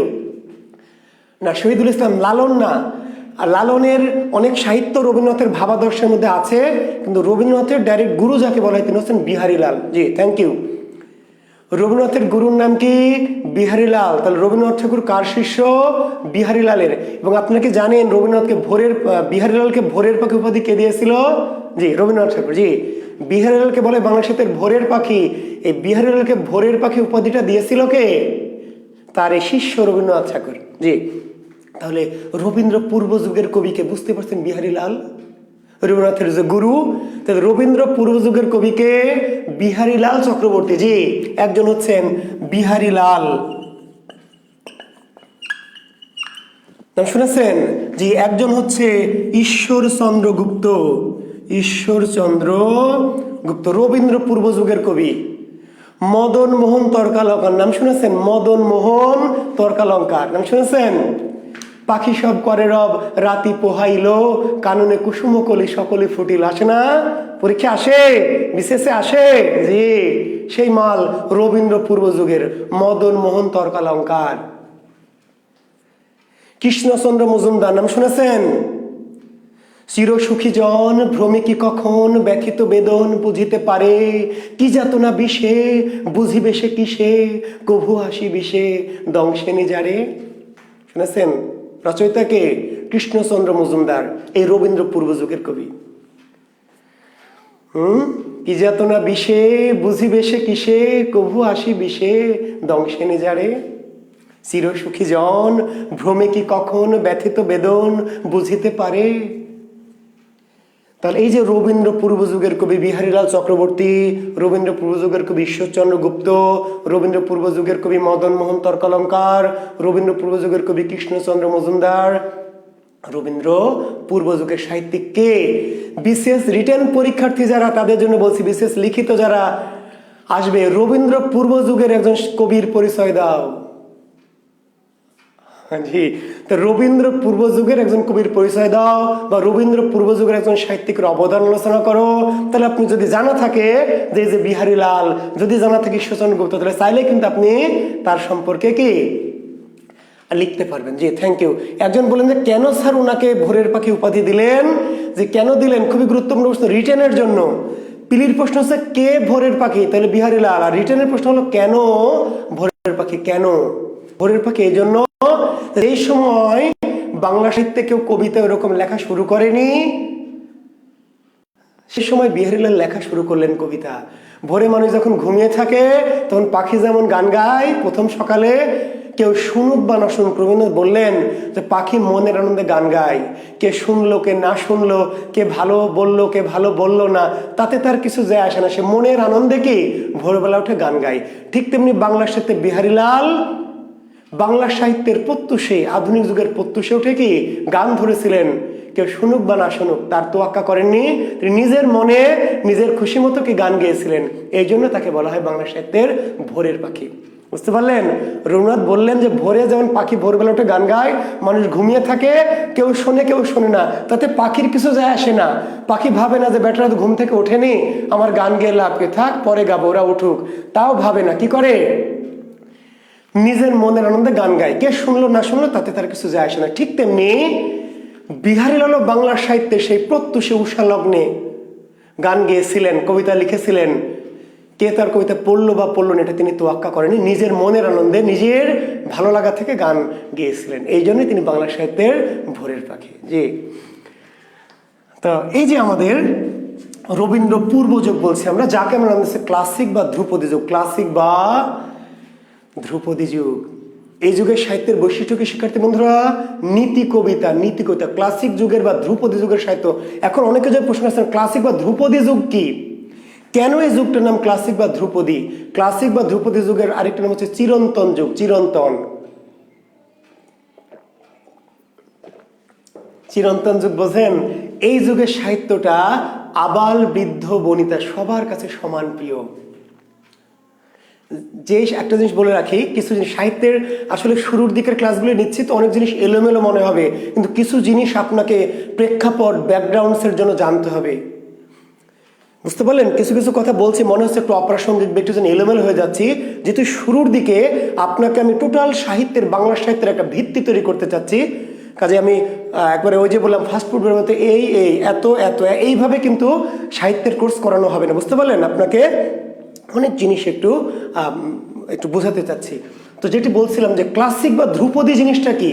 ক্লাসিক বা ধ্রুপদী জিনিস চিরন্তন। চিরন্তন মানে কি? এমন সাহিত্য যেটা সকল কালের। ক্লাসিক গান বোঝেন? ক্লাসিক গান, ক্লাসিক গান কফি হাউসের সেই আড্ডাটা আজ আর নেই। আগেও ভালো লাগতো, এখনো লাগে, 100 বছর পরেও লাগবে। বুঝতে পারলেন? একবার যদি কেউ ভালোবাসতো, আমার নয়ন দুটি জলে ভাসতো। অর্থাৎ যে গান 1000 বছর ধরে মানুষের হৃদয় একইভাবে আলোড়ন সৃষ্টি করে, একইভাবে মানুষকে আনন্দ দেয়, যুগে যুগে কালে কালে একইভাবে মানুষকে কি বিমোহিত করে, সেগুলো ক্লাসিক। ক্লাসিক সাহিত্য, ক্লাসিক গান সব সময় থেকে যার আবেদন। জি, আর কিছু গান আছে কি, মুন্নি বদনাম হুই ডার্লিং তেরে লিয়ে লা লা লা লা লা লা লা লা লা, আছে আর আছে। এমন একটা সময় ছিল এই যে মুন্নি বদনাম হুই ডার্লিং তেরে লিয়ে, এই ছোট আবাল বৃদ্ধ বনিতা শিশু থেকে বুড়া পর্যন্ত কি খালি নাচে, খালি ঝাঁকে। বুঝেন নাই? পিকনিকের গাড়ি, তারপরে বিয়ে বাড়ি, তারপরে কি সুন্নতে খাতনা, যেখানে হোক না কেন বাঁচতেছে। হ্যাঁ, লুঙ্গি ড্যান্স, লুঙ্গি ড্যান্স, লুঙ্গি ড্যান্স আছে। আর সাময়িক, সাময়িক সাহিত্য। সাময়িক মানে যার আবেদন কি আসে ঝড়ের মতো ঝাঁকি দিয়ে চলে যায়। কিছু কিছু গান, কবে আইবে আমার পালারে, কবে দিমু গলায় মালারে, কবে বানামু শালা শালিরে, বুকের মধ্যে আগুন জ্বলে নেভেনারে জল ছেটালে, হ্যাঁ কহবে কহবে, তাই না? এই যে আসলো, এসে ঝাঁকায়ে চলে গেছে, আর নাই। আমরা যখন ছোটবেলায় পড়েছি বা কলেজে পড়েছি, হ্যাঁ কি বলছে, মীরাবাই আই আই আই এ হেইলা দুইলা দরবার না চাই আই আই, আছে আর নাই। ওই যে আসছে, এসে এরকম করে ঝাঁকায়ে আবাল বৃদ্ধ বনিতা, একদম 60 বছরের বুড়া থেকে শুরু করে 3 বছরের বাচ্চা পর্যন্ত এরকম ঝাঁকায়ে কি করেছে, উধাও হয়ে গেছে, আর নাই। আর কিছু গান আছে 1000 বছর আগে যেমন ছিল এখনো তেমন আছে, এবং 1000 বছর পরেও কি এমনই থাকবে। এই গানগুলিকে বলা হয় কি ক্লাসিক। ক্লাসিক। তো বাংলা সাহিত্যে কিছু সাহিত্য আছে, মাগো আমার শোলক বলা কাজলা দিদি কই, পুকুর ধারে নিবুর তলে থোকায় থোকায় জোনাক জলে, ফুলের গন্ধে ঘুম আসে না, একলা জেগে রই। মাগো আমার শোলক বলা কাজলা দিদি কই। কি 1000 বছর আগেও মানুষকে বিমোহিত করত, এখনো বিমোহিত করে, 100 বছর পরে বিমোহিত করবে।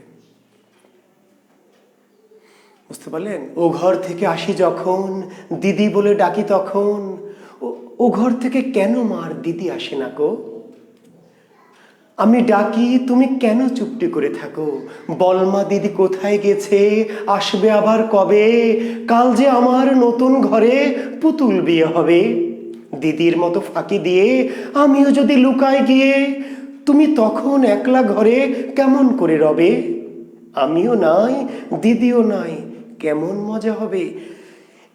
কবিতা আপনার ভালো লাগে না? আপনার ভালো লাগে, তাই না? আপনি 18 বছর, 20 বছর, 30 বছর ইয়ং টকবগে যুবক, আপনার এই কবিতা ভালো লাগে। যে 2-এ পড়ে, 1-এ পড়ে সেই বাচ্চা, তারও ভালো লাগে। 60 বছরের বাচ্চারও কি, 60 বছরের ওই বুড়া বাচ্চারও ভালো লাগে। ক্লাসিক সাহিত্য, ধ্রুপদী সাহিত্য।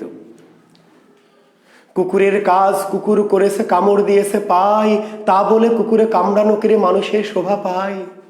একদা ছিল না জুতা চরণ যুগলে, দহিল হৃদয় মম সে ক্ষোভা নলে, ধীরে ধীরে চুপি চুপি দুঃখাকুল মনে, গেলাম ভজনালয়ে ভজন কারণে, দেখি সেথা একজন পদনাহি তার, অমনি জুতার খেদ ঘুচিল আমার। এই যে ধ্রুপদী, ক্লাসিক। নীতি কবিতা, নীতি কবিতা বোঝেন? এই যুগের বৈশিষ্ট্য নীতি কবিতা। কুকুরের কাজ কুকুর করেছে, কামড় দিয়েছে পায়, তা বলে কুকুরে কামড়ানো করে মানুষের শোভা পায়। পরের দুঃখের কথা করিলে চিন্তন, আপনার মনে দুঃখ থাকে কতক্ষণ। এখন কি এরকম কবিতা লেখা হয়? শিক্ষার্থী বন্ধুরা, আপনার কাছে এখন কি এরকম কবিতা আছে? নাই। কারণ ওই যুগ না, ক্লাসিক ধ্রুপদী যুগ নাই।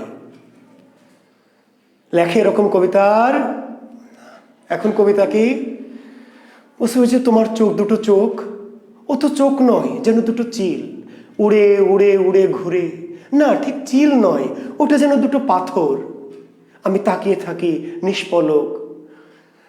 কি যে বলে কিছু বলা হয় না। মানুষ যেমন জটিল, কবিতাও জটিল। মানুষও ছিল সরল আগে, কবিতাও ছিল সরল। এখনকার যুগে দেখবেন এই যে নীতি কবিতার নাই আছে, সকালে উঠে আমি মনে মনে বলি, সারাদিন আমি যেন ভালো হয়ে চলি, আদেশ করেন যাহা মোর গুরুজনে, আমি যেন সেই কাজ করি ভালো মনে। এই কবিতা কি ভাই এখনো লেখা হয়? লেখা হয় কি ভাই? আদেশ করেন যাহা মোর গুরুজনে, আমি যেন সেই কাজ করি ভালো মনে। কেন লেখা হয় না? এই জন্য লেখা হয় না, নীতি তো নাই। গুড, ওই যে বলছে নীতি তো নাই। কেমনে? নীতি তো থাকতে হবে ভিতরে। নীতি না থাকলে কেমনে লিখবেন? কবিতা তো আর এমনি বানিয়ে আসবে না, ভিতরে থাকতে হবে।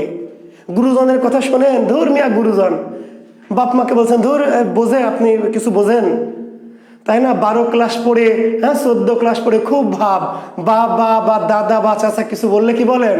আর এসব ব্যাকডেটের কিছু বোঝে না। আপনি বোঝেন? আমার কথা শুনে চলতে হবে। আসলে গুরুজনের প্রতি কোনো বিশ্বাস, কোনো শ্রদ্ধাবোধ আপনার নাই, তাহলে আপনি ওই কবিতা কেমনে আপনার হৃদয় থেকে বের হবে? হ্যাঁ, সকালে উঠে আমি মনে মনে বলি, সারাদিন আমি যেন ভালো হয়ে চলি, আদেশ করেন যাহা মোর গুরুজনে, আমি যেন সেই কাজ করি ভালো মনে। এই কথা আপনার হৃদয় থেকে কেমনে আসবে ভাই? আপনি তো এই কবিতা লিখবেন যে ধুর গুরুজন, ওরা বুড়া, ওরা ধুড়া, ওরা কিচ্ছু বোঝে না, আমি সব। এই কবিতাতে আপনি লিখবেন। কাজেই এই যে ক্লাসিক যুগ, ধ্রুপদী যুগ নাই, এই যুগ শেষ, রবীন্দ্র পূর্ব যুগ। ক্লিয়ার? তো রবীন্দ্র পূর্ব যুগের সাহিত্যের বৈশিষ্ট্য কি? নীতি কবিতা, নীতি কবিতা, দেশপ্রেম, দেশপ্রেমমূলক কবিতা। ওকে, এবার চলে আসি আমরা রবীন্দ্র যুগে। আমি এগুলো আরো ডিটেলস আলোচনা করবো শিক্ষার্থী বন্ধুরা। আমি কিন্তু যখন যুগ বিভাগ পড়াচ্ছি আজকে, যুগ বিভাগ মানে হচ্ছে আমি কিন্তু এই যুগ ধরে ধরে আবার ডিটেলস আলোচনায় যাব। জি, রবীন্দ্র যুগকে বলা হয় বাংলা সাহিত্যে রোমান্টিক যুগ। ভাই কি যুগ? বাংলা সাহিত্যে রোমান্টিক যুগ। নিচের কোনটি বাংলা সাহিত্যের রোমান্টিক যুগ? জি, রোমান্টিক যুগ হচ্ছে এই রবীন্দ্র যুগ। এই রবীন্দ্র যুগটার নাম হলো রোমান্টিক যুগ। তাহলে নিচের কোনটি রোমান্টিক যুগের ব্যাপ্তিকাল? জি, রোমান্টিক যুগের ব্যাপ্তিকাল হচ্ছে 1901 থেকে 1940। 1901 থেকে 1940। তাহলে বাংলার সাথে কত বছর ব্যাপী রোমান্টিক যুগ ছিল? 40 বছর ব্যাপী রোমান্টিক। আর এই যে তাহলে রোমান্টিক যুগের কবিকে, বাংলা সাহিত্যে রোমান্টিকতার জনককে, বাংলা সাহিত্যে রোমান্টিকতার জনককে? রবীন্দ্রনাথ ঠাকুর। বাংলা সাহিত্যের শ্রেষ্ঠ রোমান্টিক কবিকে রবীন্দ্রনাথ ঠাকুর। মনে রাখবেন, বাংলা সাহিত্যের শ্রেষ্ঠ রোমান্টিক কবিকে? রবীন্দ্রনাথ ঠাকুর। বাংলা সাহিত্যে রোমান্টিকতার জনককে? রবীন্দ্রনাথ ঠাকুর। আর রোমান্সের জনক বঙ্কিম। একজন ভালো প্রশ্ন করেছেন, রোমান্সের জনক বঙ্কিম। এখন প্রশ্ন হলো, রোমান্স আর রোমান্টিকতা কি জিনিস? আমি আসবো এখন। জি, এখন তাহলে রবীন্দ্রনাথ কি একাই রোমান্টিক কবি বাংলা সাহিত্যে? বাংলা সাহিত্যে রোমান্টিক কবি কি শুধু একজনই তাহলে? বলেন, রবীন্দ্রনাথই না। তো রবীন্দ্র যুগের কবি কারা? রবীন্দ্রনাথ কি একাই? রবীন্দ্র যুগের কবি রবীন্দ্রনাথ, রবীন্দ্র যুগের কবি কিন্তু নজরুল, রবীন্দ্র যুগের কবি প্রমথ চৌধুরী, রবীন্দ্র যুগের কবি মোহিতলাল মজুমদার। তার মানে শিক্ষার্থী বন্ধু, রবীন্দ্র যুগের কবি মানে শুধু রবীন্দ্রনাথ না। তাহলে আমাদের যে কাজী নজরুল কোন যুগের কবি? কি? রবীন্দ্র যুগের কবি। তাহলে রবীন্দ্র যুগের কবি রবীন্দ্রনাথ, রবীন্দ্র যুগের কবি কাজী নজরুল ইসলাম, রবীন্দ্র যুগের কবি প্রমথ চৌধুরী, রবীন্দ্র যুগের কবি মোহিতলাল মজুমদার, এমনকি রবীন্দ্র যুগের সাহিত্যিক মীর মশাররফ হোসেন। কোন যুগের সাহিত্যিক? এই রবীন্দ্র যুগের, ক্লিয়ার? তাহলে নজরুল কিন্তু রোমান্টিক কবি, রবীন্দ্রনাথ রোমান্টিক কবি, নজরুল রোমান্টিক কবি, মহিউদ্দিন রোমান্টিক কবি। এই যুগটির নাম হচ্ছে তাহলে যদি প্রশ্ন হয় রিটেনে শিক্ষার্থী বন্ধুরা যে রোমান্টিক যুগের একজন সাহিত্যিকের কি অবদান আলোচনা করো, বা রোমান্টিক যুগের একজন সাহিত্যিকের পরিচয় দাও, তো রোমান্টিক যুগের সাহিত্যিক পরিচয় বলতে চাইলে আপনি রবীন্দ্রনাথের পরিচয় দিতে পারবেন, নজরুলের পরিচয় দিতে পারবেন, প্রমোদ চৌধুরীর পরিচয় দিতে পারবেন, মহিউদ্দিন মজুমদারের পরিচয় দিতে পারবেন। শিক্ষার্থী বন্ধুরা ফারুক হোসেন বলি, দু একজন আছে অগামগা, মানে দু একজন আছে যে ওরা এই আমাদের বোঝেন না, অন্যান্য কোচিংয়ের দু একটা ইয়েটি আছে ফটকা মটকা আছে, ওদের কথায় কানে নেবেন না, আমি তো নিচ্ছি না। ফারুক হোসেন ধন্যবাদ আপনাকে। দু একজন শিক্ষার্থী আছে যে শিক্ষার্থী না, বোঝেন নাই?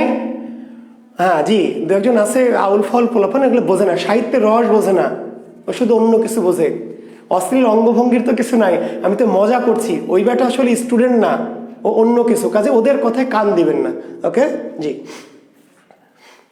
দু একজন ননসেন্স আছে তো তারা থাকবেই, ওদেরকে বের করে দেওয়া যাবে না, ওরা থাক। জি, ওদেরকে অযথা ওদের কথায় কান দিয়ে ওদেরকে গুরুত্ব বাড়াবেন না, ঠিক আছে? জি থ্যাংক ইউ। তো এই যে আমরা বলছিলাম তাহলে, আর রবীন্দ্র পরবর্তী যে যুগ, এই যুগটার নাম এন্টি রোমান্টিক যুগ। কি যুগ? Anti romantic. রবীন্দ্র পরবর্তী যুগ, এই যুগটার নাম কি? Anti romantic.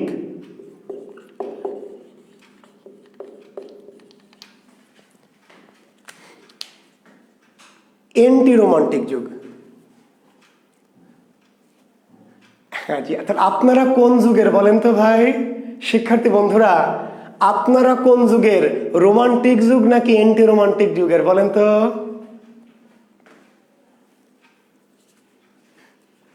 জি আপনারা এন্টি জি, আমি বৈশিষ্ট্যে যাব ভাই, লিখন মাহমুদুল, আমি যাব বৈশিষ্ট্যে।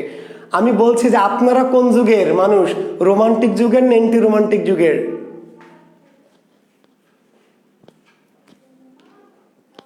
আচ্ছা, আপনারা কিন্তু এন্টি রোমান্টিক যুগের, নিজেদের যে খুব রোমান্টিক ভাবেন, খুব তো মনে করেন যে স্যার আমি কিন্তু খুবই রোমান্টিক, মনে করেন না? জি, আপনি মনে করেন যে আমি স্যার খুবই রোমান্টিক, আসলে আপনি রোমান্টিক নন। এখন প্রশ্ন হলো, আপনি কেন নিজেকে রোমান্টিক বলেন বলেন তো? আপনি রোমান্টিকতাকে এটা বোঝেন না। আপনি মনে করেন যে স্যার আমি কিন্তু খুবই রোমান্টিক, আসলে আপনি রোমান্টিক না ভাই, আপনি পুরো এন্টি রোমান্টিক। আপনি কেন নিজেকে রোমান্টিক বলেন? এই জন্য রোমান্টিক বলেন যে আপনি রোমান্টিকতা কি এটা জানেন না। যদি জানতেন রোমান্টিকতা কি, তাহলে আর নিজেকে রোমান্টিক বলতেন না। আচ্ছা ভাই, তাহলে আমি কি রোমান্টিক? আমি জুয়েল কিবরি, আমি কি রোমান্টিক? আপনাদের কি মনে হয় যে আমি 1941 সালের আগের মানুষ? না, আমি তো 1941 সালের আগের না রে ভাই, আমি 1941 সালের পরের। তো 1941 সালের পরের যদি হই, তাহলে আমিও এন্টি রোমান্টিক। আমি রোমান্টিক হওয়ার ভাব নেই, আমি মাঝে মাঝে ভাব দেখা যায়, আমি অভিনয় করি রোমান্টিক হওয়ার, but we are not romantic, we all are anti romantic. এখন প্রশ্ন হলো, তাহলে what is romanticism? What is romanticism? রোমান্টিসিজমটা কি শিখতে হবে, আপনি জানতে হবে। আমরা যে বলছি আমরা রোমান্টিক নই, এবং এই যে এখনকার কবিতা, আপনি যখন কবিতা পড়েন, আচ্ছা রোমান্টিকতা রোমান্সের মধ্যে পার্থক্যটা আমি আসতে, ঠিক আছে ওটা বলে শেষ করি, তারপরে রোমান্স আর রোমান্টিকতা। আচ্ছা, রোমান্টিকতা হচ্ছে একটি চাওয়া, একটি আবেগ, একটি কল্পনা, একটি ইমোশন, একটি অনুভব। রোমান্টিকতাটা কি? একটি ইমোশন, একটি আবেগ, একটি কল্পনা, একটি চাওয়া। আমি একজনকে চাই, খুবই চাই, প্রচন্ড চাই, এই চাওয়াটার নাম হচ্ছে রোমান্টিসিজম বা রোমান্টিকতা। আর রোমান্সটা কি শিক্ষার্থী বন্ধুরা? রোমান্স দেখবেন বঙ্কিমের উপন্যাস কিন্তু রোমান্টিক না, রোমান্স। রোমান্স মানে যেখানে অলৌকিকত্ব থাকে। কপাল কুণ্ডলা পড়বেন, ওই যে বললাম যে একটা অলৌকিক, একটা রহস্যময়, একটা মিস্টিসিজম। রোমান্স একটা মিস্টিসিজম, একটা রহস্যময়তা, একটা অলৌকিকতা। যারা পড়েছেন আপনারা কপাল কুণ্ডলা, দেখবেন কপাল কুণ্ডলাতে কি আছে, ওই যে দেখবেন যে ওই যে বনভূমিতে গেছে একটা কি, ওই যে কাপালিক একটা কেমন একটা কি, একটা ভুতুড়ে, একটা অদ্ভুত ভুতুড়ে যে অনুভব। শেষের দৃশ্যে দেখবেন কপালকুণ্ডলা, যারা পড়েননি বোঝানো মুশকিল, শেষের দৃশ্যে গিয়ে দেখবেন যে ওই যে নায়িকাকে নিয়ে যাচ্ছে প্রেতপুরীর মধ্য দিয়ে, তাকে বলি দিবে, তখন অন্ধকার। তো রোমান্স হচ্ছে যেখানে অলৌকিকত্ব থাকে, যেখানে কি এক ধরনের ভৌতিক এ ধরনের বিষয় যুক্ত থাকে, অতি কাল্পনিক, সেগুলো মূলত রোমান্স। আকাশে উড়ে যাচ্ছেন, পরী এসে আপনাকে নিয়ে যাচ্ছে। মধুমালা মদন কুমার দেখেছিলাম, মধুমালা মদন কুমার, বুঝতে পারলেন? তার মানে ঘুমিয়ে আছে রাজকুমার, পরী এসে নিয়ে তুলে গেল, আবার নায়িকা ঘুমাচ্ছে, পরী তুলে নিয়ে একজন মিলন করলো। তো এইটাকে আপনার আমার হবে? এটা হলো রোমান্স। রোমান্স কল্পনা, কল্পনা, ফ্যান্টাসি, এবং যেটার সাথে অলৌকিকত্ব, ভূত প্রেত জিন পরি দৈত্য দানব যেখানে মিশে একাকার হয়ে আছে, সে অতি রোমান্টিকতা হচ্ছে রোমান্স। আর যেটি এমনি স্বাভাবিক ভাবনা, স্বাভাবিক চাওয়া, সেটা হচ্ছে কি রোমান্টিকতা। এখন রোমান্টিকতার এন্টি রোমান্টিকতা কি সেটা আমরা বলছিলাম, যে আসলে রোমান্টিক আমরা কেন এন্টি রোমান্টিক। আচ্ছা, তো রোমান্টিকতা কি? আচ্ছা আচ্ছা, বিষাদ সিন্ধু কি নয় স্যার? বুঝি নাই প্রশ্নটা। বিষাদ সিন্ধু কি নয় স্যার মানে কি? আসিফ মাহমুদ আমিন, বিষাদ সিন্ধু কি নয় স্যার, এই প্রশ্নটার মানে আমি বুঝি নাই।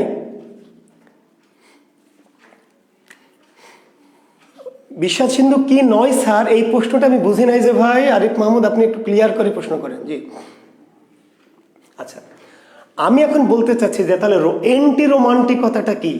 এন্টি রোমান্টিকতা জিনিসটা কি তাহলে? আচ্ছা দেখেন, রোমান্টিকতা মানে কি? আচ্ছা, বিষাদ সিন্ধু, হ্যাঁ অনেকটা রোমান্স, অনেকটা রোমান্স। কেন? যে ওখানে অলৌকিকত্ব, ঈশ্বর, জি ধর্ম, ফ্যান্টাসি যেখানে থাকবে, বুঝতে পারলেন? সেটা মূলত রোমান্স। জি রোমান্স ভাই, রোমান্স, হ্যাঁ রোমান্স। কেন রোমান্স? ওখানে ধর্মীয় বিষয়, ভৌতিক, অধিভৌতিক, অতি কাল্পনিক, সেগুলো রোমান্স। জি যেখানে ধর্মীয় বিষয় আছে, মিল হওয়ার কথা না, আল্লাহ, তাই না? যখন আপনি পড়বেন, যখন আপনি ধরেন লাইলি মজনু পড়বেন, বা আপনি ইউসুফ জুলেখা পড়বেন, জুলেখার বয়স কত? 60, আর ইউসুফের বয়স কত? 25। জুলেখার বয়স 60 আর ইউসুফের বয়স কি 25? আপনারা জানেন কি ইউসুফ জুলেখা আমি পড়াবো মধ্যযুগে গিয়ে। যখন জুলেখার বয়স 60, ইউসুফের বয়স 25, তখন তাদের মিলন হচ্ছে। কেমনি মিলন হচ্ছে? স্রষ্টা জুলেখাকে কি করলেন? 18 বছরের টকবগে যুবতী বানাই দিলেন। সবাই বলেন কি আলহামদুলিল্লাহ। এখন আপনি যদি 60 বছরের একজনের সাথে প্রেম করেন, করে মনে করেন যে আমাকে আল্লাহ জুলেখার মতো ওই 60 বছরের বুড়িকে 18 বছরের টকবগে যুবতী বানাই দিবে কি? যদি দেয় তাহলে ওটা রোমান্স। যে দিবে না ভাই, কারণ এটা অলৌকিকত্ব, ওটা অতি প্রাকৃত বিষয়, অলৌকিকত্ব, তাই না? জি রোমান্স। জি আর রোমান্টিকতা হলো আমি একজনকে চাই, আমি আলিয়া ভাটকে চাই, আমি ক্যাটরিনাকে চাই, খুবই চাই, ওকে ছাড়া আমি বাঁচবো না।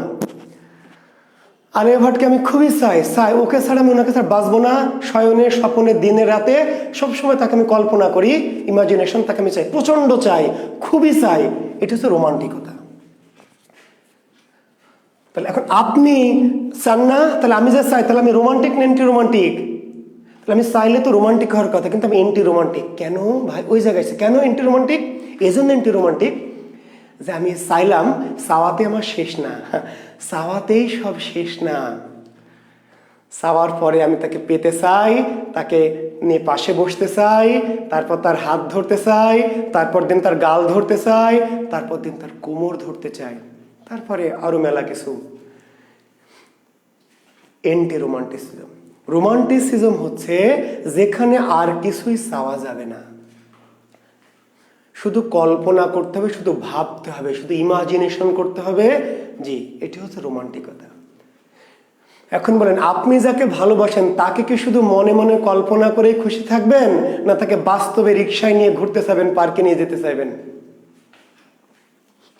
জি তাহলে আধুনিক যত প্রেম সবই এন্টি রোমান্টিক। দেখেন মজার বিষয়, আমরা যখন কাউকে রিকশায় দেখে হুট তুলে দিয়ে যাচ্ছে বা পার্কে বসে আছে, আমরা বলি ওরে আল্লাহ হ্যাভি রোমান্টিক, ওরে আল্লাহ দেখ হ্যাভি রোমান্টিক প্রেম। আসলে না ভাই, ওটা হ্যাভি অ্যান্টি রোমান্টিক প্রেম।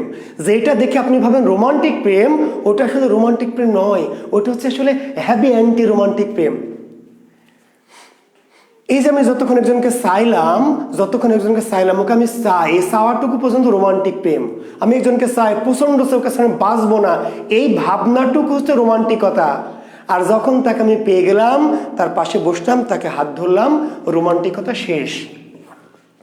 আপনি যখন প্রেমিককে স্পর্শ করলেন, আপনি যখন প্রেমিকাকে স্পর্শ করলেন, স্পর্শ করা মাত্রই আপনার রোমান্টিকতা কি?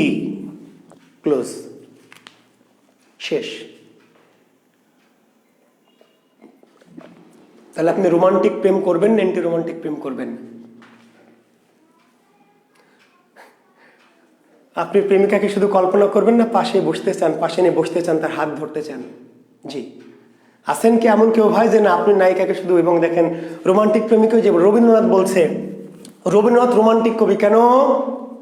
রোমান্টিকতার বৈশিষ্ট্য কি? রবীন্দ্রনাথ বলছে, যদি আরো কারো ভালোবাসো, যদি আরো ফিরে নাহি আসো, তবে তুমি যাহা চাও তাই যেন পাও, আমি যত দুঃখ পাই গো। দেখেন, শোনেন কথাটি, যদি আরো কারো ভালোবাসো, যদি আরো ফিরে নাহি আসো, তবে তুমি যাহা চাও তাই যেন পাও, আমি যত দুঃখ পাই গো। এর নাম রোমান্টিক প্রেম। আমি তোমাকে ভালোবাসি, দ্যাটস অল। তুমি যদি অন্য কাউকে ভালোবাসো, বাসো গা, তাতে আমার কি?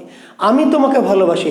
তোমার যে আমাকে ভালোবাসতে হবে, আমি আলিয়া ভাটকে ভালোবাসি, আলিয়া ভাটের যে আমাকে ভালোবাসতে হবে, দ্যাট নট। আলিয়া ভাট যাকে খুশি তাকে ভালোবাসুক, যার সাথে খুশি তার সাথে ঘুরে বেড়াক, যেখানে সেখানে যাক, যাকে খুশি তাকে জড়িত, আমার তাতে কিচ্ছু যায় আসে না। আমি তাকে ভালোবাসি, দ্যাটস অল। ইটস রোমান্টিকতা। বুঝেছেন? আমি যখন প্রেমিকাকে স্পর্শ করবি, স্পর্শ মাত্রেই রোমান্টিকতা শেষ, অ্যান্টি রোমান্টিসিজম। শেষের কবিতা নাম শুনেছেন? শেষের কবিতা আসবে, যারা রিটেন পরীক্ষা দেবেন, শেষের কবিতা সাহিত্য সমালোচনা আসবে। বাংলা সাহিত্যের খুবই দামি একটি গ্রন্থ শেষের কবিতা, বুঝতে পারলেন? জি। তো শেষের কবিতার নায়কের নাম কি? ব্যারিস্টার অমিত রয়। আসবে অমিত কোন কাব্যের নায়ক বা কোন কাজ হচ্ছে? শেষের, জি, এক রাত্রি, একজন বলেছে এক রাত্রি, থ্যাংক ইউ। শেষ বাংলা সাহিত্যের সর্বশ্রেষ্ঠ রোমান্টিক সাহিত্যের নাম শেষের কবিতা। বাংলা সাহিত্যের সর্বশ্রেষ্ঠ রোমান্টিক সাহিত্যের নাম কি? শেষের কবিতা। জি, এই শেষের কবিতার নায়ক কে? অমিত রয়। শেষের কবিতার নায়ক হচ্ছে ব্যারিস্টার অমিত রয়, ব্যারিস্টার অমিত রয়। নায়িকার নাম কি? নায়িকার নাম হচ্ছে লাবণ্য। ওকে, দুজন দুজনকে ভালোবাসে, ঠিক কি না? দুজন দুজনকে ভালোবাসে, ঠিক তো? আচ্ছা, কোনো ভিলেন ছিল? কোনো বাধা ছিল? সামাজিক, পারিবারিক, রাজনৈতিক, ধর্মীয় কোনো বাধা, কেউ বাধা দিয়েছে ইত্যাদি? কিংবা বাধা দিলে এরা কি শুনবে? এরা কি সেই মাল? অমিত রয় খুবই আধুনিক, খুবই শিক্ষিত, খুবই ব্যক্তিত্ববান, এবং সে কারো কথা শুনে না, নিজে যা ভালো মনে করে, নিজে যা বোঝে তাই করে। লাবণ্য আধুনিক, ব্যক্তিত্ববান, তাই না, শিক্ষিত, মার্জিত, রুচিশীল। তো এই দুজনের প্রচন্ড ভালোবাসা, কেউ নিষেধও করেনি, আর নিষেধ করলে এরা শোনার মতো মালও না। অর্থাৎ এরা এতই বেশি ব্যক্তিত্ববান, আধুনিক। এরা দুজন দুজনকে কি বিয়ে করেছে? শেষে কি বিয়ে হয়েছে বা মিলন হয়েছে? কেন হয়নি? কেউ বাধা দিয়েছে, কেউ নিষেধ করেছে না। কেন বিয়ে করেনি বলেন? প্রেমকে বাঁচিয়ে রাখার জন্য। প্রেমকে বাঁচিয়ে রাখার জন্য বিয়ে করেনি। এটা রোমান্টিক থিওরি। প্রেমিকাকে বিয়ে করা যাবে না, প্রেমিকাকে বিয়ে করা যাবে না। বিয়ে করলে প্রেম মরে যাবে। প্রেমিকাকে যে বিয়ে করবেন, প্রেম মরে যাবে, শেষ, প্রেম শেষ। এবার শুরু হবে ভোগবাদ। জি, এখন অনেকে বলছে, স্যার আমরা তো তাহলে খুবই রোমান্টিক, আমরা তো খালি প্রেমই করতে চাই, বিয়ে করবো অন্যজনকে, প্রেম করবো যাকে তাকে, বিয়ে করবো আলিয়াকে বা ক্যাটরিনাকে, আমরা তো তাই চাই, তাই না? আমরা তো রোমান্টিক না। হয় আপনি যে রোমান্টিক ভাবছেন তা আপনি রোমান্টিক না, কারণ প্রেম করলে প্রেমিকাকে স্পর্শ করা যাবে না। স্পর্শ একদম নিষেধ, প্রহিবিটেড। রোমান্টিক প্রেমে প্রেমিকাকে কোনোভাবে স্পর্শ করা যাবে না। আর বিয়ে যদি করেন তাহলে স্পর্শ করবেন না, করবেন না? বিয়ে করে কেমন হবে যে বিয়ে করলাম আচ্ছা তোমাকে স্পর্শ করবো না? তাহলে বিয়ে করলে স্পর্শ করতে হবে, প্রেম তখন মরে যাবে। কাজেই প্রেমকে বাঁচিয়ে রাখতে হলে বিয়ে করা যাবে না। জি জি, অমিত রায় বিয়ে করেছে কাকে? কেতকীকে। কেতকী, মিস কেটি, মিস কেটিকে বিয়ে করেছে। কেন? প্রেমকে বাঁচিয়ে রাখার জন্য। আচ্ছা, যদি লাবণ্যকে বিয়ে করতো অমিত, লাবণ্যকে যদি বিয়ে করতো তাহলে লাবণ্য অমিতের কে? স্ত্রী। প্রেমিকা কই? নাই, শেষ। অমিত যদি লাবণ্যকে বিয়ে করতো তাহলে অমিতের স্ত্রীকে? লাবণ্য। প্রেমিকাকে? নাই, শেষ, প্রেমিকা নাই। এবার অমিত বিয়ে করলো কেতকীকে, তাহলে অমিতের স্ত্রীকে কেতকী, প্রেমিকাকে? লাবণ্য। সারা জীবন আমৃত্যু, আজন্ম, আমরণ একটা বউ থাকলো আর একটা প্রেমিকা থাকলো লাবণ্য। রবীন্দ্রনাথ বললেন যে আমার দুটোই চাই, আমার দুটোই চাই, দুটোই। একটা হলো ঘোড়ার জল আর একটা হলো কি? দিঘির জল, দিঘির। একটা ঘোড়ার জল আর একটা দিঘির জল। কেতকী কি? ঘোড়ার জল। ঘোড়ার জল বোঝেন? ঘোড়া বোঝেন? জি। এই যে আমি পরিশ্রম করছি, সারাদিন ক্লাস নিচ্ছি, এবার আমার তৃষ্ণা লাগবে, আর এই যে ঘরের ভিতর আমার ঘোড়া আছে, ঘরের মধ্যে যাব, ঢক ঢক করে ঢালবো আর খাবো। কেউ নিষেধ করবে? করলে করুক গা, শুনবো, কারণ আমার ঘোড়ার জল, আমি ঢক ঢক করে খাবো, কোনো সমস্যা নাই। কিন্তু মাঝে মাঝে যে সাঁতার কাটতে ইচ্ছে হবে, ভাই মাঝে মাঝে তো সাঁতার কাটতে ইচ্ছে হবে, তাহলে ঘোড়ায় নেমে কি সাঁতার কাটা যাবে? ঘোড়ায় নেমে কি সাঁতার কাটা যাবে ভাই? তাহলে সাঁতার কাটার জন্য কি লাগবে? একটা পুকুর লাগবে, দিঘি লাগবে। প্রেমিকা হলো সেই দিঘি, পুকুর, সরোবর। জি। রবীন্দ্রনাথ বলল যে আমার দুটোই লাগবে, আমার ঘোড়ার জলও লাগবে, দিঘিও লাগবে।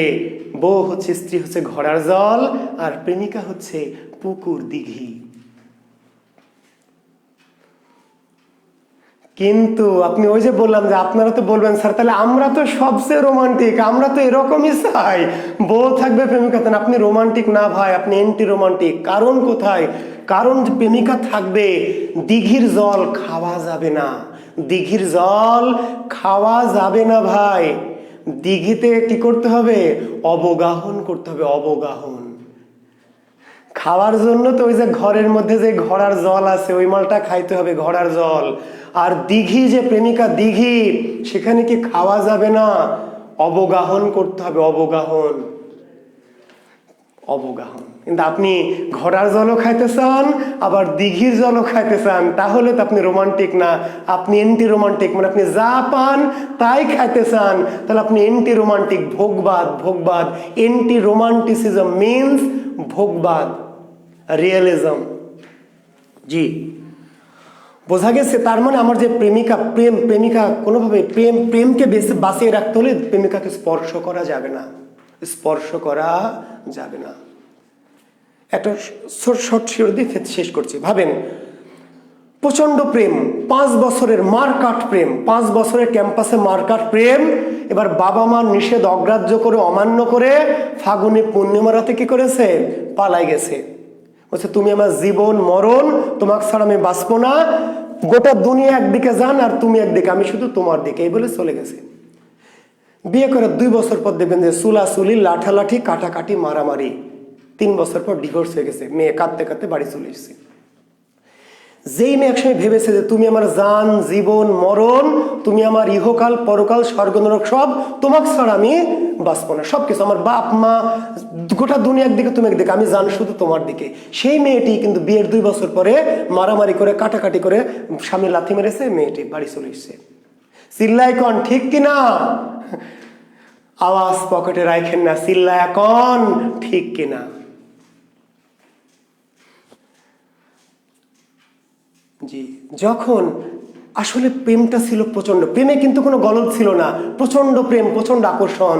তো ওই যে যখনই আপনি দৈহিক সংস্পর্শে চলে এসেছেন, যখনই আপনি ওই যে মেলামেশা করেছেন, তখন পুরাতন হয়ে গেছে, ক্ষয়ে গেছে, জীর্ণ হয়ে গেছে।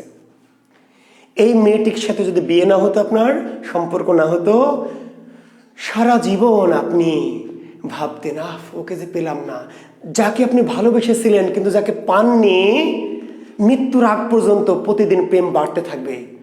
মনে হবে ওকে যদি পেতাম, ওই যে প্রাইমারির বান্ধবী, বুঝতে হয়, ওকে যদি পেতাম তাহলে আমার জীবনটা না জানি কি হতো। ও আসলে ঘোড়ার ডিম হতো।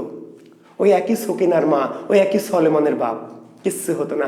পাননি, ওই যে ভালোবেসেছেন পাননি, পাননি বিধায় মনে হচ্ছে ওকে যদি পেতাম, আরে ওকে যদি পেতাম তাহলে আমার জীবনটা না জানি কি হতো। আসলে পেলে ওই একই সকিনার মা, একই সলেমানের বাপ। পাননি বলেই তো আকর্ষণ। কাজেই বলেছে যে গভীর প্রেম, বড় প্রেম স্পর্শে আনা যাবে না, স্পর্শে আনা যাবে না। প্রেমকে দূরে রাখতে হবে, স্পর্শাতীত, স্পর্শাতীত, ইন্দ্রিয় ভোগের বাইরে। আর যখন আপনি ইন্দ্রিয় ভোগের কাছে নিয়ে আসবেন যে প্রেম, যত বড় প্রেম হোক সেটি ক্ষয়ে যাবে, মরে যাবে, পচে যাবে। একটা রোমান্টিক, একটা নজরুল, নাম শুনেছেন কাজী নজরুল ইসলাম? জি, নজরুল রোমান্টিক কবি। প্রেমিকাকে জড়িয়ে ধরতে ইচ্ছা হয়েছে, তো ইচ্ছা তো হবেই, প্রেমিকাকে জড়িয়ে ধরতে কাটতে ইচ্ছা হয়। এইবার কি চলে গেছে জানালার পাশে, নার্গিসের জানালার পাশে গেছে। নার্গিস কবির প্রেমিকার নাম কি? নার্গিস। জি, এবার জানালার পাশে গিয়ে বলছে, প্রিয়ে তুমি একটু চুলগুলি খুলে দাও, চুলগুলি একটু কি ছেড়ে দাও। নার্গিস চুল খুলে দিয়েছে জানালা দিয়ে। নজরুল একটু পাশে গিয়ে দাঁড়িয়েছে। বাতাস, দক্ষিণা বাতাস ওই নার্গিসের চুল ছুঁয়ে ছুঁয়ে ছুঁয়ে আসছে, আর কবি ওই বাতাস গায়ে মাখছেন।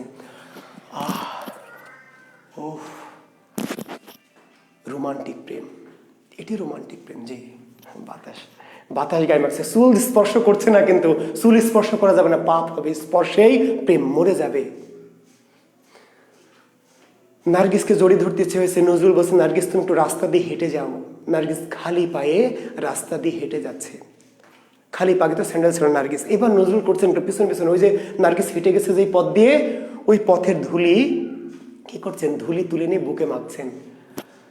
ধুলি বলছেন, তোমার পথের ধুলা করব মালা, সেদিন বালা চোখের জ্বালা জ্বলবে। তোমার পথের ধুলা, প্রেমিকাকে সরাসরি জড়িয়ে ধরা যাবে না, পাপ, প্রেম নষ্ট হয়ে যাবে। কাজে কি করবেন, কিন্তু আগ্রহ তো আকাঙ্ক্ষা তো আছে জড়িয়ে ধর, তাহলে কি করতে হবে, ওই যে নায়িকা হেঁটে যাচ্ছে, এবার পথের ধুলাকে বুকে জড়িয়ে ধরে নজরুল বলছেন, তোমার পথের ধুলা করব মালা, সেদিন বালা চোখের জ্বালা জ্বলবে। রোমান্টিসিজম, বুঝতে পারলেন? জি, তো কাজেই আমরা যেই ভালো এন্টি রোমান্টিক, এন্টি রোমান্টিক কবি কারা জানতে হবে, খুবই জরুরি। এন্টি রোমান্টিক সাহিত্যিক কারা, কে জানতে হবে না? যে এন্টি রোমান্টিক সাহিত্যিকের পরিচয় দাও। এই যে রোমান্টিক যুগ বাদ দিয়ে, রোমান্টিক যুগের বিরোধিতা করে বাংলা সাহিত্যে এন্টি রোমান্টিক যুগ শুরু করেছে 5 জন কবি, 5 জন সাহিত্যিক। সেই সাহিত্যিককে একসাথে বলা হয় পঞ্চপাণ্ডব। বাংলা সাহিত্যে রবীন্দ্র বিরোধী বা এন্টি রোমান্টিক যুগের সূচনাকারী কারা? 5 জন সাহিত্যিক। সেই 5 জন সাহিত্যিক একসাথে কি বলা হয়? বলা হয় পঞ্চপাণ্ডব। পঞ্চপাণ্ডব। বিশেষ রিটেন পরীক্ষা আসবে, পঞ্চপাণ্ডব কারা, বাংলা সাহিত্যের পঞ্চপাণ্ডব কারা, তাদের নাম উল্লেখ করো। তো বাংলা সাহিত্যের পঞ্চপাণ্ডব কয়জন? 5 জন। কে কে লিখে নেন, পঞ্চপাণ্ডব 5 জন।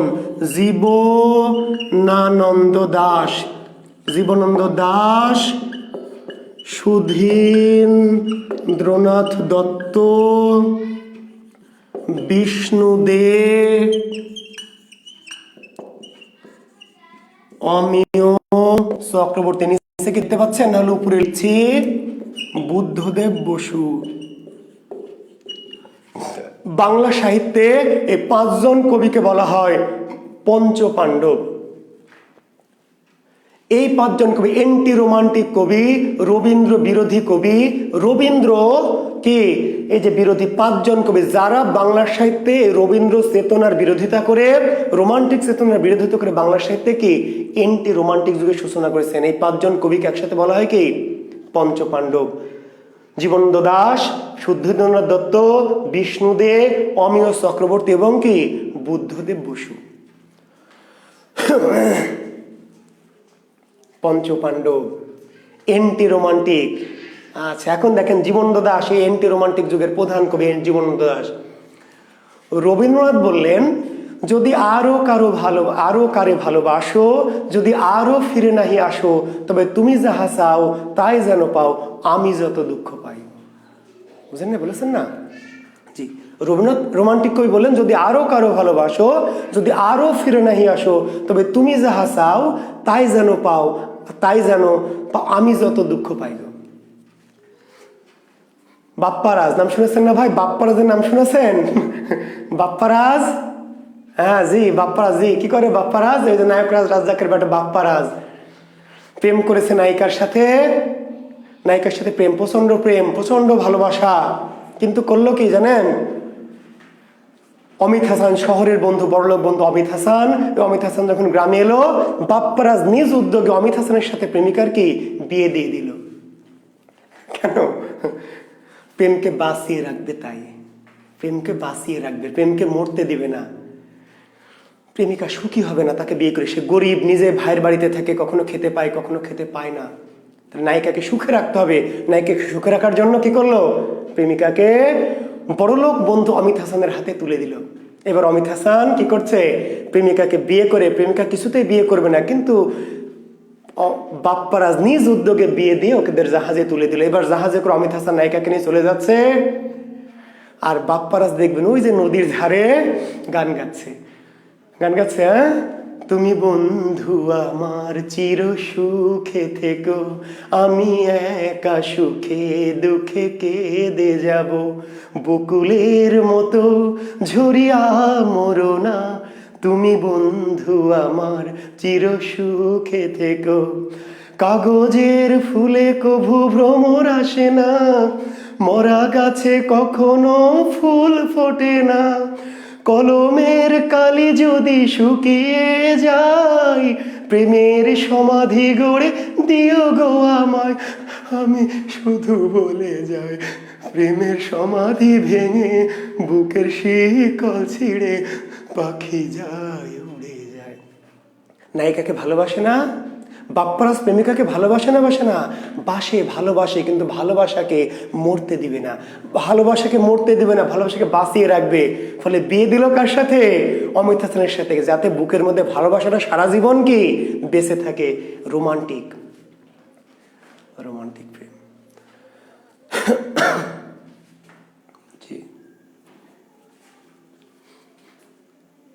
এন্টি রোমান্টিক কবি জীবনানন্দ দাশ, এন্টি রোমান্টিক কবি জীবনানন্দ দাশ বলছে, সুরঞ্জনা ওইখানে যেও না কো তুমি, বলো না কো কথা ওই যুবকের সাথে, নক্ষত্রের রূপালী আগুন ভরা রাতে, ফিরে এসো সুরঞ্জনা, ফিরে এসো মাঠে ঢেউয়ে, ফিরে এসো হৃদয়ে আমার, দূর থেকে দূরে, আরো দূরে যুবকের সাথে তুমি যেও না কো আর।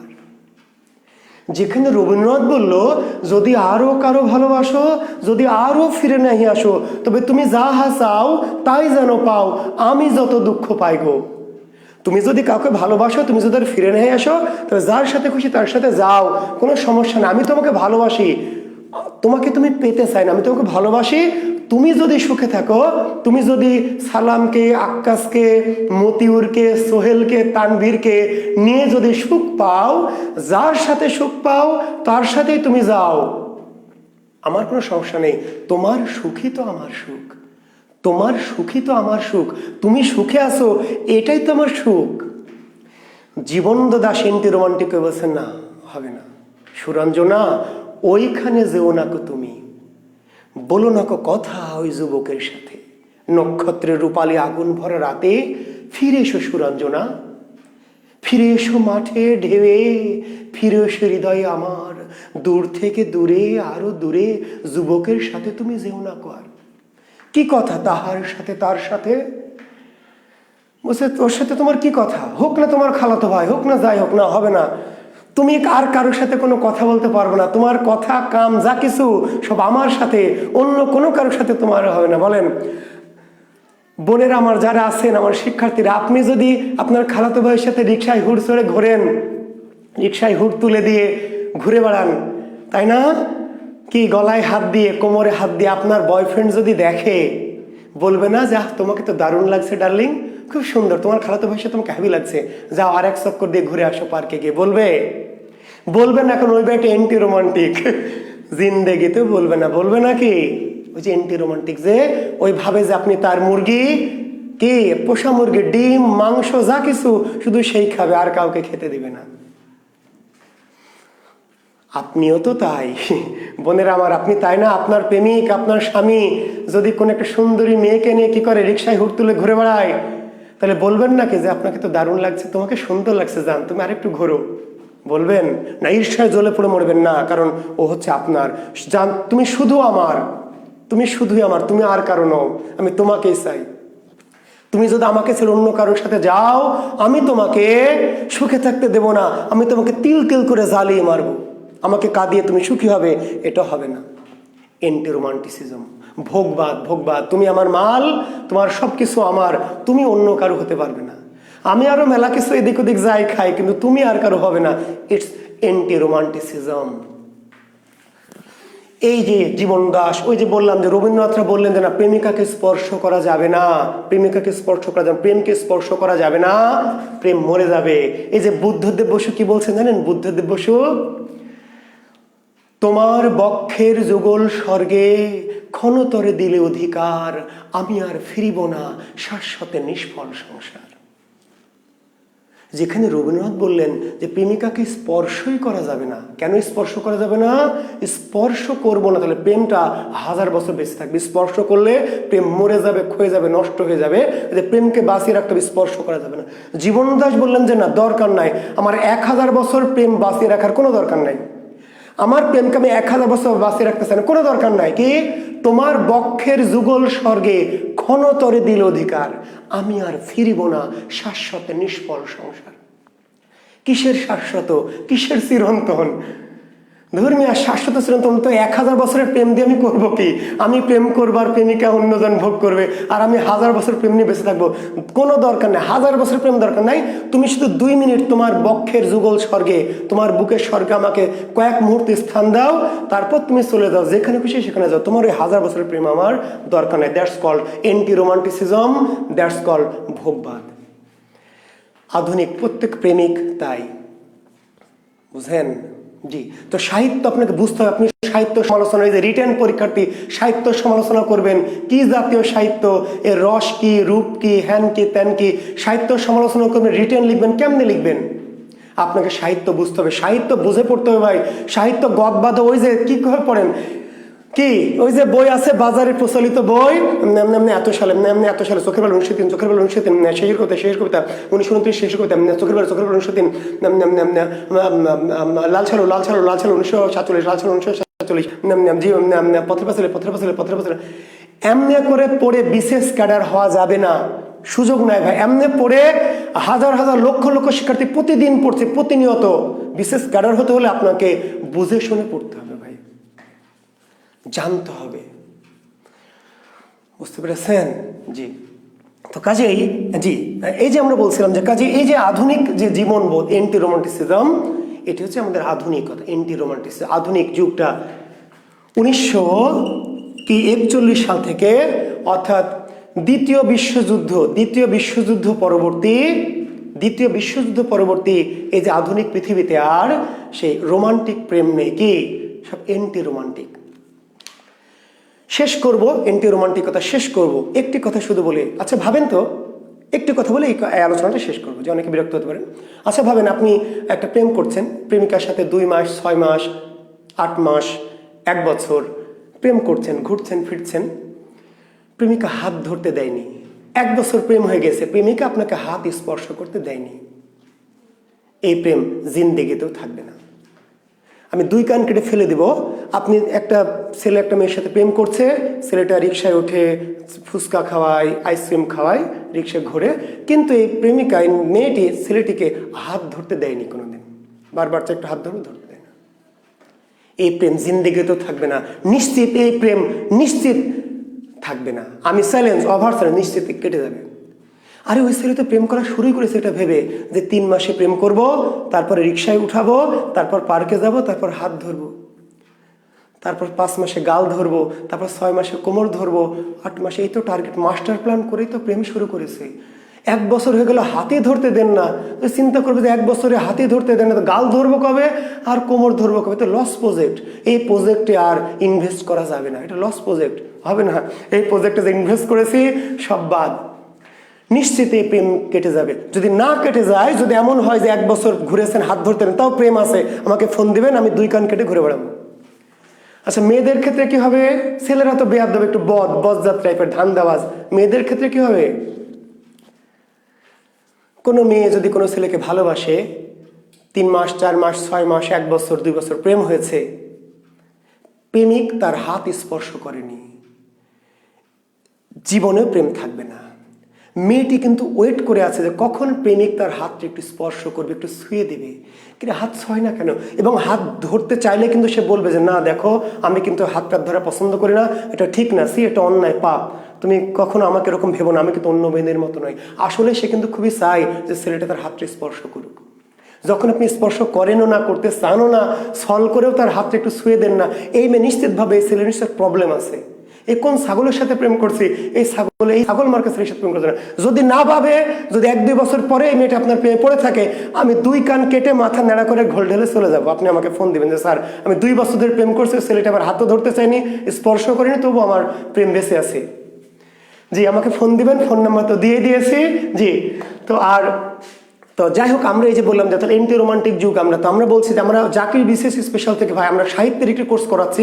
আমি আবার একটু বিজ্ঞাপন বিরতি দিয়ে নিই যে আমরা জাকির বিসিএস স্পেশাল থেকে সাহিত্যের একটি কোর্স একদম আপাদ মস্তক একদম শুরু করেছি আমরা। কিন্তু বাংলা সাহিত্যের যে উদ্ভব ইতিহাস, ইন্দো ইউরোপ থেকে শুরু করে একটা ক্লাস আমরা নিয়ে ফেলেছি, আজকে আমাদের 2nd ক্লাস। তো আমরা ইচ্ছা করে ওপেন করে দিয়েছি সবার জন্য যে আপনারা সাহিত্যকে যেইভাবে ভাবেন, যেইভাবে পড়েন, যেইভাবে দেখেন, সাহিত্যটা যে একটু অন্যরকম সেটা একটু বোঝানোর জন্য। তো আশা করছি আপনারা আমাদের জাকির বিসিএস এ ঢুকে দেখবেন যে ওখানে আমাদের এই ভর্তির নিয়মগুলি দেওয়া আছে, মাত্র 500 টাকা। আমি একটা চ্যালেঞ্জ করে বলতে পারি 500 টাকা দিয়ে আপনাকে আমি যা দিব, জীবনে আপনি ভাবেননি যে 500 টাকা দিয়ে এত কিছু জ্ঞান পাওয়া যাবে। এটা আমি নিশ্চিত করে চ্যালেঞ্জ করে বলবো। যদি আপনার মনে হয় যে স্যার 500 টাকা দিয়ে যা দিয়েছেন আমার লস হয়েছে, আমি টাকা ফেরত দিব, আমি 500 টাকা দিয়ে গোটা পুরো সাহিত্যের কোর্সটা একদম আপাদমস্ত করাবো। এবং আমার ক্লাস থেকে সকল কোশ্চেন ইনশাল্লাহ আপনার কমন আসতে, এবং কমন না আপনি নিশ্চিত ভালো মতো রিটেন পরীক্ষা দিতে পারবেন। তো জাকির বিসিএস স্পেশাল আমাদের বাংলা সাহিত্যের কোর্সটি চালু আছে। গত একটা ক্লাস হয়েছে, একটা 2nd ক্লাস। আমরা সপ্তাহে প্রতি শনি সোম বুধ এই 3 দিন করে রাত 9টায় ক্লাসগুলি করাবো। আপনারা দয়া করে যদি চান, যদি ভালো লাগে আমাদেরকে, আপনারা জাকির বিসিএস এর সাথে যুক্ত হয়ে আমাদের এই কোর্সটি করে ফেলবেন। জি, ভালো লাগবে ইনশাল্লাহ। তো আমরা যুগ বিভাগটি একটু করিয়ে রাখলাম, যুগের যে ধারণাটা আপনাদেরকে দিলাম। আমরা কিন্তু আগামী দিন থেকে আবার আগামী বুধবারে ক্লাস, এরপরের ক্লাস কি বারে, আগামী বুধবারে। তো আমি কিন্তু আপনাদেরকে এই যে আমাদের প্রাচীন যুগ, মধ্যযুগ, আধুনিক যুগ, তো প্রাচীন যুগের তো কোনো নাম নেই, প্রাচীন যুগ প্রাচীন যুগই। হ্যাঁ, এই ক্লাসগুলো রেকর্ডেড থাকবে। যারা লাইভ করতে পারবেন, জি যারা লাইভ করবেন তারা তো লাইভ করবেন, যারা লাইভ করতে পারবেন না তাদের জন্য রেকর্ডেড আকারে থেকে যাবে। যতদিন কোর্সটা চলবে ততদিন সকল ক্লাস রেকর্ডেড থাকবে, এবং একবার না চাইলে একাধিকবার ক্লাসগুলো দেখতে পারবেন, যত খুশি ততবার। জি ইনশাল্লাহ। শনি সোম বুধ রাত 9টা। মধ্যযুগকে আমরা ভাগ করলাম, আধুনিক যুগকে ভাগ করলাম। এখন আমাদের কাজ কি? এখন আমাদের কাজ হচ্ছে প্রাচীন যুগ থেকে সাহিত্যগুলোকে, প্রাচীন যুগে সাহিত্যিক কারা কারা, গ্রন্থ কি কি, মধ্যযুগে সাহিত্যিক কারা কারা, সাহিত্যের ভাগগুলো কি কি, বুঝতে পারলেন? আধুনিক যুগে সে সাহিত্যিক কারার সাথে ভাগগুলো কি কি, আমরা জি ইনশাল্লাহ আমরা এগুলি ধরে ধরে পড়াবো। আগামীতে আমরা প্রাচীন যুগ শুরু করব। কি যুগ? প্রাচীন যুগ শুরু করব আগামী যে বুধবার রাত 9টায় আমরা। এবং আমি আবার বলছি, প্রাচীন যুগ থেকে 2টি প্রশ্ন আসবে। বিশেষ প্রিলিমিনারিতে প্রাচীন যুগ থেকে 2টি প্রশ্ন আসবে। প্রাচীন যুগ থেকে 2টি প্রশ্ন আমার আগামী দিনের ক্লাসে অবশ্যই 2টি প্রশ্ন। বাংলাদেশের যে কোনো পরীক্ষা কমন পাবেন, যদি না পান বাংলাদেশের যে কোনো জায়গায় পরীক্ষা দিতে গিয়ে প্রাচীন যুগ থেকে যদি আমার আলোচনার পরে প্রশ্ন কমন না পান, আমি আবার বলছি আপনারা আমাকে ফোন নাম্বার আমি প্রথমেই দিয়েছি, আপনারা ফোন দিবেন যে স্যার আপনি বলেছিলেন যে বাংলাদেশের যে কোনো পরীক্ষায় প্রাচীন যুগ থেকে আপনার আলোচনা থেকে প্রশ্ন কমন পাইনি। জি, আর রিটেনে কিন্তু 2টি প্রশ্ন থাকবে, 1টি বা 2টি। রিটেনে 1টি বা 2টি প্রশ্ন থাকবে। রিটেন যারা দিবেন প্রাচীন যুগ থেকে, চর্যাপদের ভাষা, চর্যাপদের আবিষ্কার সম্বন্ধে যা জানো, চর্যাপদের 2-4টা লাইন তুলে দেবে, বলবে আধুনিক রূপ লেখো, ঠিক আছে, এগুলো দিবে। তো আমরা সেগুলো আগামী দিন আলোচনা করব। আর আপনাদের একটা কথা বলে শেষ করছি, এই যে বাংলাদেশের 3টি রোমান্টিক যুগ বা রবীন্দ্র বিরোধী যুগ, এটা শুরু হয়েছে একটা পত্রিকার মধ্য দিয়ে। এই কথাটা বলে শেষ করে আমরা পরে আসবো। এটা হচ্ছে কল্লোল পত্রিকা। কি পত্রিকা? কল্লোল। একটা জিনিস কথা বলে, বাংলাদেশে রবীন্দ্র বিরোধী চেতনা, বেন্টি রোমান্টিক চেতনা, বেন্টি রোমান্টিক যুগের সূচনা ঘটেছে একটা পত্রিকার মধ্য দিয়ে। সেই পত্রিকাটির নাম কি? কল্লোল পত্রিকা। কল্লোল। এই কল্লোল পত্রিকা 1923 সালে প্রকাশ, খুবই গুরুত্বপূর্ণ।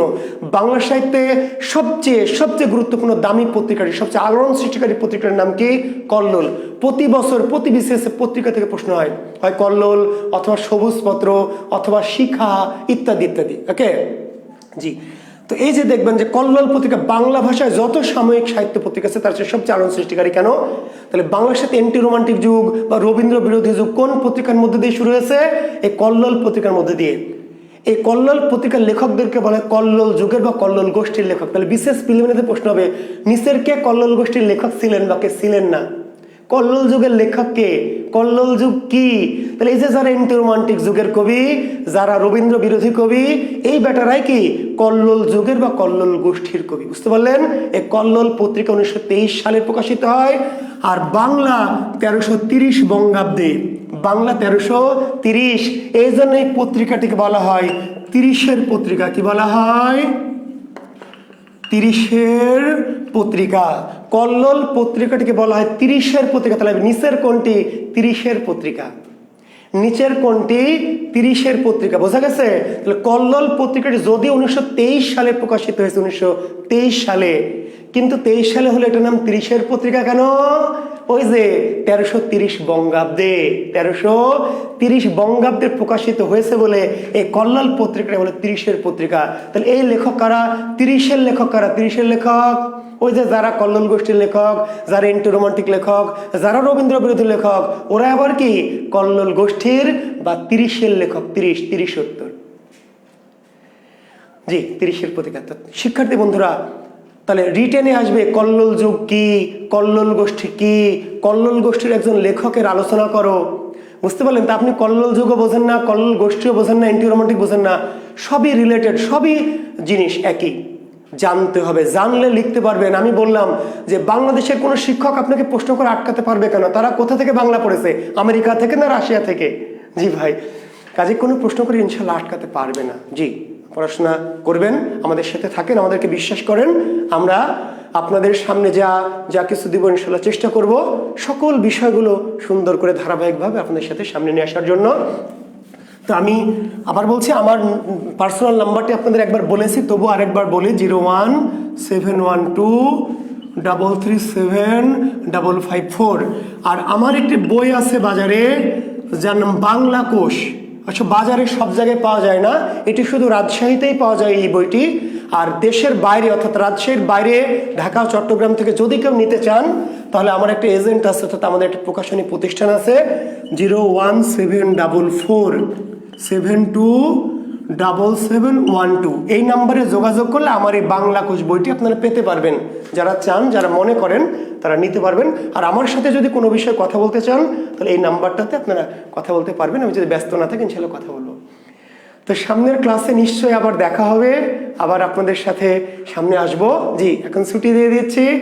জি, আগামী লেকচার 3, তাহলে আমাদের যে সাহিত্য কোর্স, তার লেকচার 1 গতদিন বাংলা ভাষা সাহিত্যের যুগ, বাংলা ভাষার উদ্ভব, ক্রমবিকাশ, ইন্দো ইউরোপে থেকে শুরু করে বঙ্গ কামরূপী পর্যন্ত আমরা আলোচনা করেছি। আজকে আমরা বাংলা সাহিত্যের যুগ বিভাগ আলোচনা করলাম। আগামী দিন থেকে আমাদের স্টার্ট হবে ক্লাস লেকচার 3। কোথা থেকে? ওই যে প্রাচীন যুগ।